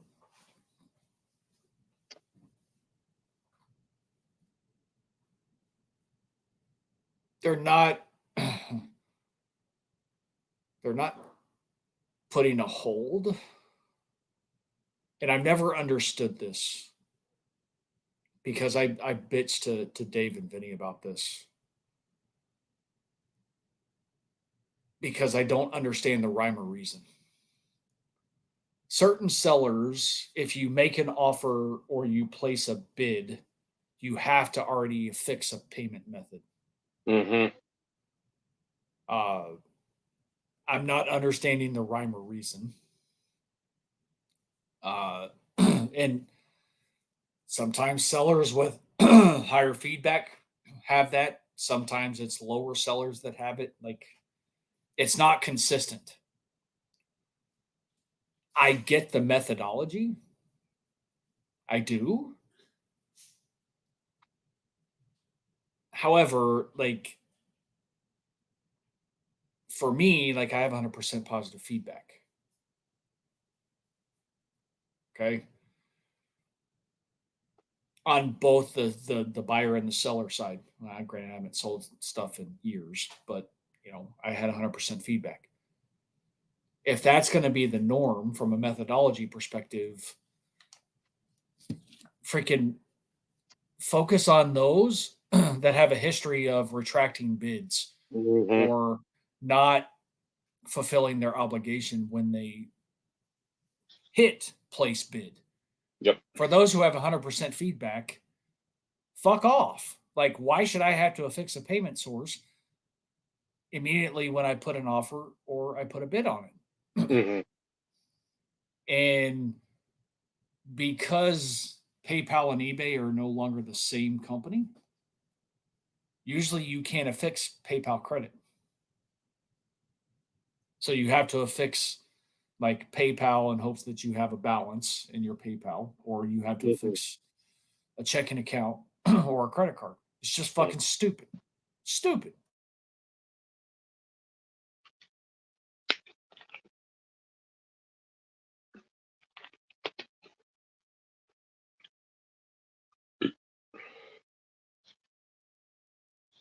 Yeah, that I would have had today. I made an offer on something. I think a Lindros that I've had up there for a while. Like either 98.99 or 99.2000. Some insert number to 375, and that was like submit offer, then choose my payment. I'm like, well, no, have I won yet? If I haven't won, I don't need to be submitting a choice for a payment. You need to. But again, it's how many years ago do we think eBay and PayPal were done? So at least PayPal and them are still working together because it's like, well, you knew you couldn't slip out of bed with PayPal because fuck, that's basically you've been telling everybody for the past 20 years. You better get a PayPal account because you can't send money through the mail. You can't either well concealed cash or a fucking money order. So not everybody's under Venmo or Cash App or all this other bullshit. So I mean, that They was the take worst. Venmo now. I saw that today. I've seen that. Yeah, but that could be a specific seller, though. True. Yeah, I mean, but it's an option now, at least for some particular option. But if they've enabled it as an option, yeah, they're looking at additional ways for people to pay for stuff, and they have to get with the times. Yep. But it still chaps my ass the fact that there's no rhyme or reason as to why certain sellers have that forced requirement of selecting a payment method before you even bid on something. Because again, now I haven't bid on anything or made an offer on anything in a while. They may have fixed the whole PayPal credit thing because for those who don't know, I assume most people do, but I don't like to assume. PayPal credit is pretty much a credit card. mm-hmm. It's treated like a credit card. It incurs interest like a credit card, so on and so forth. One good thing with PayPal credit is depending on price points, sometimes you get 3 months or 6 months no interest as long as you pay the balance off in full. Mm-hmm. So there are benefits to it. It's no different than, like a Lowe's credit card. You can either get, 6 months no interest or 6 months same as cash, or you take 5% off the purchase if you use a Lowe's credit card. A lot of the department or retail stores have certain sort of things like that. But when they first started doing that, and I'm sitting there, it's like, okay, fine, I really want to bid on this card. All right, I'll go in and freaking set something up. Like, I couldn't have fixed PayPal credit. So I'm like doing Google searches, like, okay, so because I know PayPal credit's the same as a credit card, but they don't actually issue a card. Mm-hmm. Like there has to be a number, an expiration date, and a security code. So I'm doing Google searches. Like I have a PayPal credit account. How do I get my my actual card number? Well, it's listed on your statement. So I go into PayPal and I'm looking at my PayPal and I'm like, no, it isn't. And even if it was, you try and put it on there and it doesn't take. I'm like, this is fucking stupid. So you're forcing people to have a credit card or a bank account associated to their PayPal account, or have funds in their PayPal account in order to bid and or make offers on shit. Mm-hmm. To me, that's you're limiting the potential of buyers buying something from a seller. Because not everybody has shit in their PayPal. Not everybody has a bank account or a credit card affixed to their PayPal. Like you, Dave, you don't have a credit card. You have a bank account, but you don't have a credit card. So, like in your situation, if you don't have shit in your PayPal or your PayPal account is not linked to your bank, you're fucked in those situations. I just think it's stupid. It makes no sense. I get it from a seller protection perspective. I understand the methodology, but there has to, whoever implemented that didn't think it through. Because the minute that shit happened, and I got an option of like feedback, I blasted the fuck out of eBay for it. I'm like, this is the stupidest damn thing I've ever seen. One, you don't allow somebody to affix PayPal credit as your default payment method for these situations. Two, I have 100% feedback. Why the fuck am I having to quote unquote show affix a prepayment for something I haven't even fucking won yet? Why should I have to do that when I'm placing a bid on an item? Who's to say I'm going to win in the first place? Why should I have to do this? Oh, because these sellers are like hoping that they get their money that much quicker. Mm-hmm. Well, I'm sorry. There's a bunch of douchebags out there that don't freaking bother to pay attention and pay within the time frame identified by a seller. Mm. And just because a seller says payment expected payment expected 3 to 5 days after auction in or 3 days after whatever it is. If you pay within 24 hours, who gives a flying fuck? Yeah. I get them all the time. I win something and then I usually will pay it the next morning. I'll figure out X amount of budget and this and that, and then 2 minutes later, I am ready to ship your card. Well, piss! I just won it 37 seconds ago. Yeah, that used to piss me, and that's even before they changed the whole crap with the prepayment garbage. You win an auction. Thanks for your purchase type situation. Ready to ship as soon as you. I'm like, my response is in your item description. It says payment expected within 5 days. Like I just fucking won it. Like, time out. Cool your damn jets, man. Some things I would pay fairly quickly, depending on situation, or like if it wasn't at 10, 11, 12 o'clock at night or 12 in the morning. Yeah. Like I'd pay the next morning. But if it was, 5, 6, 7, 8 o'clock, it's almost immediate. Unless they say, do not submit payment until you receive an invoice. Those always were my favorite when that was the case. And then you'd get a message and you're like, well, it says don't submit payment until I get an invoice. You haven't sent me an invoice yet. Or we combine shipping, and then you have to go on the site and do the request for combined shipping, and they tell you go pound sand. Yep. And I'm like, well, shit, that's why I bought these, you prick. And why don't you give me a refund on my shipping costs? Or now if you put in an offer, you have to have a card on file or a payment plan on file, and it goes directly to that said payment. Well, that's what I was talking about. Yeah. It's basically affixing a quote unquote prepayment. Yeah, for offers. It's stupid. But it's not consistent. And No, that's it's the not. issue. Or That's if what makes no sense. or they make you an offer. My favorite is when they make you an offer, and then I'm like, well, I made you an offer the last time you had this card up, and you told me to piss off. So now you're offered it for cheaper. I said, so I will buy it. And then it's like, I just hit the button, and I'm like, I'll pay at a later time.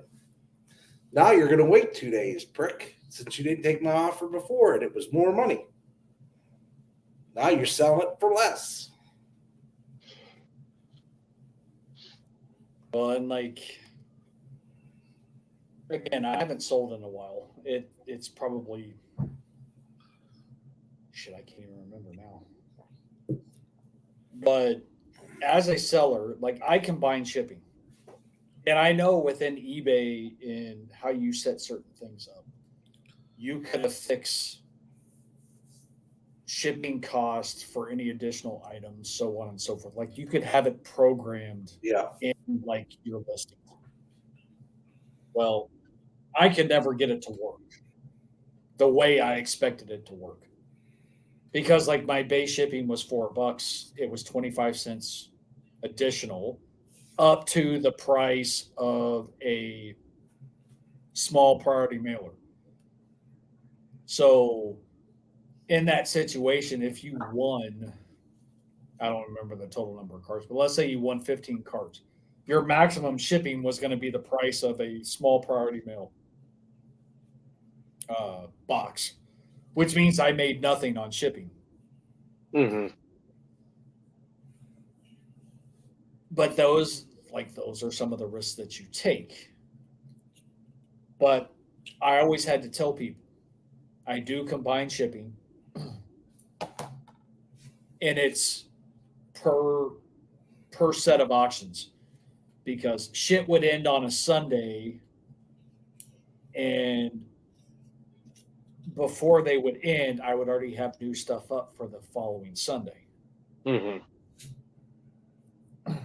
So I had to express and explain that, my combined shipping were for what ended that time. You're not waiting until the next group of auctions goes on before, but I always had to tell them, wait for an invoice prior to submitting payment. And it never failed. I'd have people win like 2 or 3 items, and they'd go ahead and pay, and I'd be forced to fucking refund the additional shipping because it would come through at $12 shipping. I almost wanted to sit there and because you didn't follow directions, you were now overpaying for shipping. But I didn't. But it's like, people don't fucking read. No. I don't fucking get it. But anyways, we're coming up on 2.5. Feels like it's only been an hour. This one actually went like smooth. Like that's what I'm referring to. The fact that we're coming up on 2.5 hours. It only feels like we've been doing this for like an hour. Other than fact, it's hot as balls out there. And the rain just came, so it made it even worse with the humidity. So cry me a river. Build me a bridge and get the hell over it. And I've got some oceanfront property in Arizona I'll sell you too. How much are we talking? More than you could afford.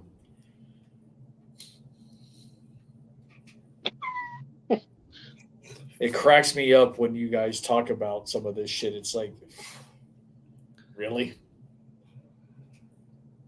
Welcome to my world consistently. Well, it's sort of like somebody saying, man, it was cold down here. It was in the 10 degree range. We don't get that down here. The only time I brought it up is when we were negatives and you guys were like in the 40s or some shit.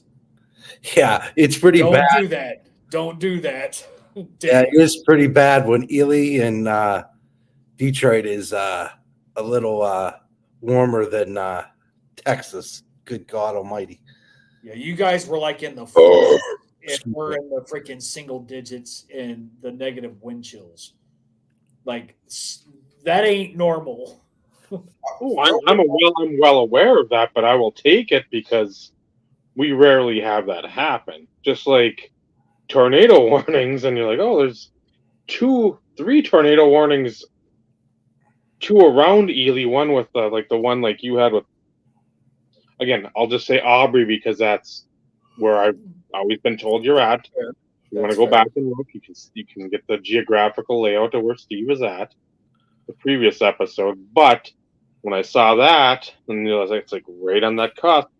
This was like Ely in the first one. It's like okay, and then the phone just like exploded and tornado warning, and I'm like, really? I just saw it, and it wasn't.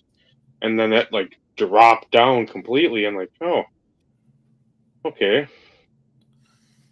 But that's also why when you were dealing with tornado warnings, I didn't come with my smart ass comment of well, welcome to my world. When you sent the severe thunderstorm warning and the size of the hail, that's when I was like, that's a normal day here in Texas during the spring. That's different. Tornado warnings, no fucking joke. I don't give a shit where you are. I agree with Jeff. Sorry, I thought you were done. Sorry. You're good. But, it's in all honesty, even during the spring tornado season, it's not like we see tornado warnings all the time. In like severe thunderstorm warnings, that's almost fucking daily, it seems. Mm-hmm. So in those situations, yeah, I'll crack a joke. Like, okay, well, that's a normal day occurrence. Tornado warnings, no. Nothing to fuck around with. I don't care if you're 10 miles, 5 miles, like, I don't give a shit. Like, I'm genuinely concerned. I'm asking, are you good? Just like you do for me, Dave, and anybody else who's potentially going to experience nasty weather. So, but It always. coldness, it's when it's abnormally really cold and it's unusual is when you hear me talk about cold weather here. Other than that, when you say it's, you send a screenshot of it's 2 degrees with a wind chill of like negative 22 or whatever. I give you a jab and I send you mine and we're like 42. Yeah. Like, oh man, that's shorts and t-shirt weather. For you, because you're used to it. Because I love that weather. That's the best. When it gets hot as fucking Hades, you can only take off so many clothes to feel comfortable before handcuffs go on and citations are written. Yeah, I'm afraid it's going to be hot as fuck here this summer. That's why, Jeff, I like it. September to May. June, July, August. Yes, but truth be told, Vinny, don't send me any text messages talking about, oh, it's fucking 96 degrees. Don't do it. Do I? No. On occasion. Very rare. On occasion. The other day it was 100. So that's when I'm like, yeah. That I'll let you bitch about because we're not in the summer months yet. Yeah. But when we start getting into the end of June, first part of July, yeah, if you reach 100, like, okay, well, we've had that for the last 10 days. I'm good. I'm good till about 90. If it's in the 80s, I can handle it. But when it's 90 degrees out there, I freaking hate it. I just don't. And I was born in the summer. I should thrive in the summer. Nope. I despise the summer. What's interesting? Sunny and 75. It's my perfect weather. What's Mississippi in February. Like the hottest we've gotten, I think, so far is 90, 95, 96.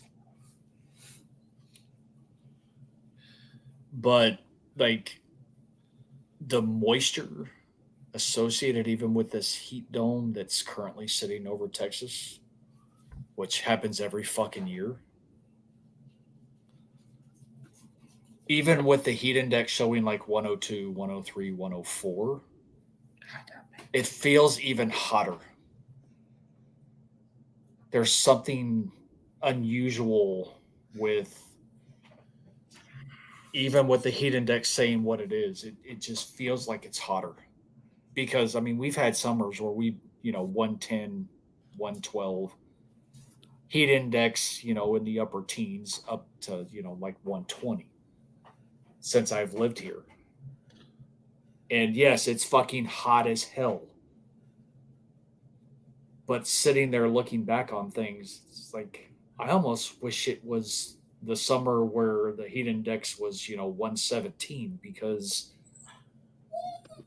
this 102 feels hotter than the 117. And that I know that's crazy and I know that like defeats all logic and scientific meteorological anything. But it's been fucking crazy, man. So, but 90 anyways, our way home last night, and I was like, it was 9 something, 9:05 when we left on our way home, and it was like, this is ridiculous to be in June of 97. yes, but you guys from like Michigan east, you guys like between now and I think what middle of next week or whatever, record highs. Yep. So you're dealing kind of like with a normal heat dome that comes up over Texas normally during the summer months. Yeah. So Like, yeah. I feel for you. I do. I feel for you. I really do. But I'd rather deal with it for like 5, 6, 7 days instead of dealing with 100-degree days for all summer. 40 days straight. It was And not. that's What was it? 93 on Tuesday, and like you said, it was perfect. I went out there. I was happy. It was because the humidity, like you said, it wasn't bad. I was like, this. I could deal with this. yeah, as long as but see, it's not just the humidity; it's also the dew point that comes Yeah, the dew into point. the in factoring of things because heat index of 102 and depending on barometric pressure and dew point and everything else can feel differently than like a heat index of 115 because all of that is taken into consideration when they factor in the heat index. But even then, sometimes they feel different. Yep. You would think heat index of 115 should feel hotter than a heat index of 102.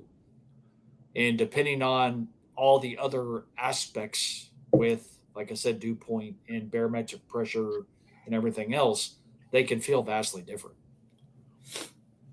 Unless you live in Houston and it's 100% humidity and the dew point is freaking, through the roof or under the roof, depending on which way it goes. Cause like I'm drawing a blank. It's miserable.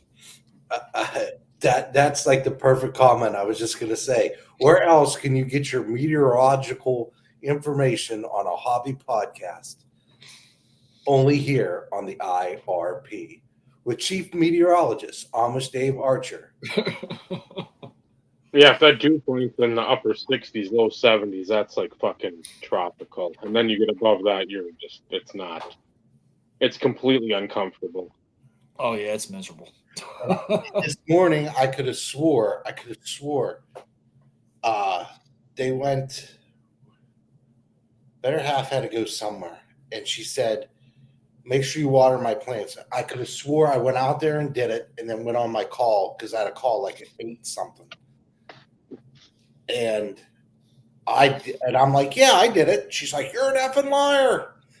The sprinkler was still hooked to the hose. I'm like, I could have swore I did it. And she goes, look at my fucking flower out there. Rah, rah, rah. I was like, sorry, I effed up.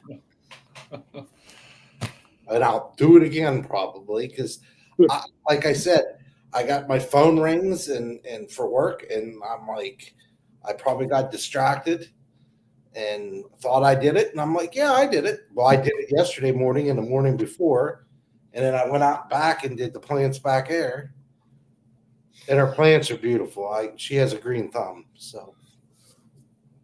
But I digress. On that note, wrap us up, Dave. Tie a bow on it, sir. Well, thank you again for everyone joining in, chatting, commenting, watching us open up packs of sports cards, doing something sports card related on a hobby podcast, hobby channel. Not talking about what ifs. Yeah, and if cards will go up in value again, well, yeah, they will, and then they'll go down again too. Guess what? Spoiler alert. Again, if you're people getting that desperate for content and video ideas, just take a break.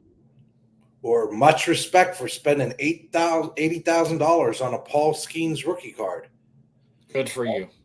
Good for you. It's called a Range Rover. It's called a fucking massive house payment. College that too. Savings for a rainy day. It's talking to an average collector versus somebody that is knee deep into this, that apparently their lives depend on it. It's like, couldn't even fathom spending 80 grand. Even if I was a multimillionaire, I just blew $80,000 on a card. What the? For the potential of it declining in value. Yeah. Let him freaking throw out his arm and have to have Tommy John surgery. Yeah. And that's the biggest thing about him right now. He's already had it once. It's like, fuck.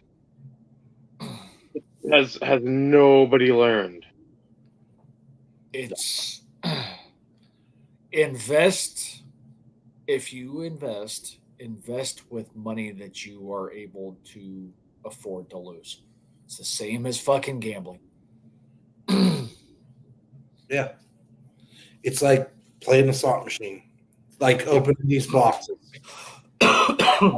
Whatever, $28 for that box. That was a fun $28, I'll tell you that though. I enjoyed the hell out of it. High risk, high reward. And I got Ukko-Pekka Luukkonen. Ukko-Pekka Luukkonen. I just like saying the name, and like I said, it's a memory now, man. We opened it together and thought about Jeff Morris, and one day when I'm 97 years old, and I'm like, Ukko-Pekka Luukkonen. Look at it, Ukko-Pekka Luukkonen. I proved out with your Uncle Dave and Uncle Steve. Now you can wrap us up.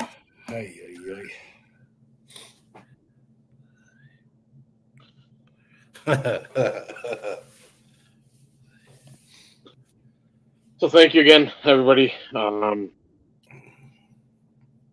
think what we got next week. No, 2 weeks is 4th of July.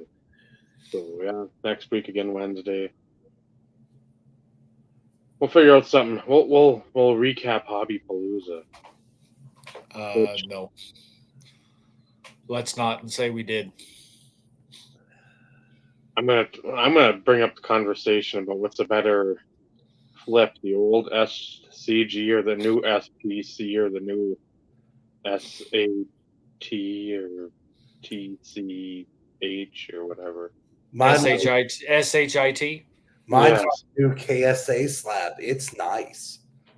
I like the plastic. It's really clear. And I like AI with migrating. Tag. You're Oh. it. Shut up. If you can't have fun like we do in this hobby, remove Get the fuck out. remove your stick from your buttocks and Move to Washington. do something. Good Get Lord. alive. Get alive. Yeah, it's just It's supposed to be fun. And the best part is to be able to laugh at yourself, yep. regardless. And if you can't do that, then you got seek professional help. Yeah. There's your advice for this week. Yeah. Hashtag advice. Hashtag hobby ombudsman. Yeah. If you have anxiety over this hobby, you need a new hobby. Yes. And maybe you shouldn't be spending what you're spending to cause you that anxiety. Or if this hobby keeps you up at night, mud on. Just Hey, wait a minute. I've set alarms to wake up to bid on cards in the past. Does that count? No, it doesn't. Okay. I just thought I'd ask. Now I haven't done that in a long time, but I had to ask for clarification. And I have stayed up for Greg Morris auctions when he was auctioning off a bunch of Lemieux cards. That's Okay, staying up to get an auction. I was just asking.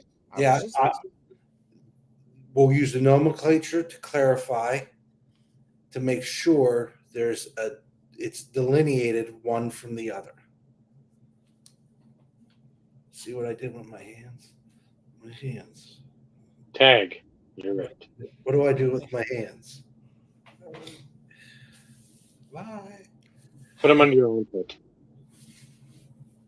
Armpit, not your fucking cheek or chin. Damn it.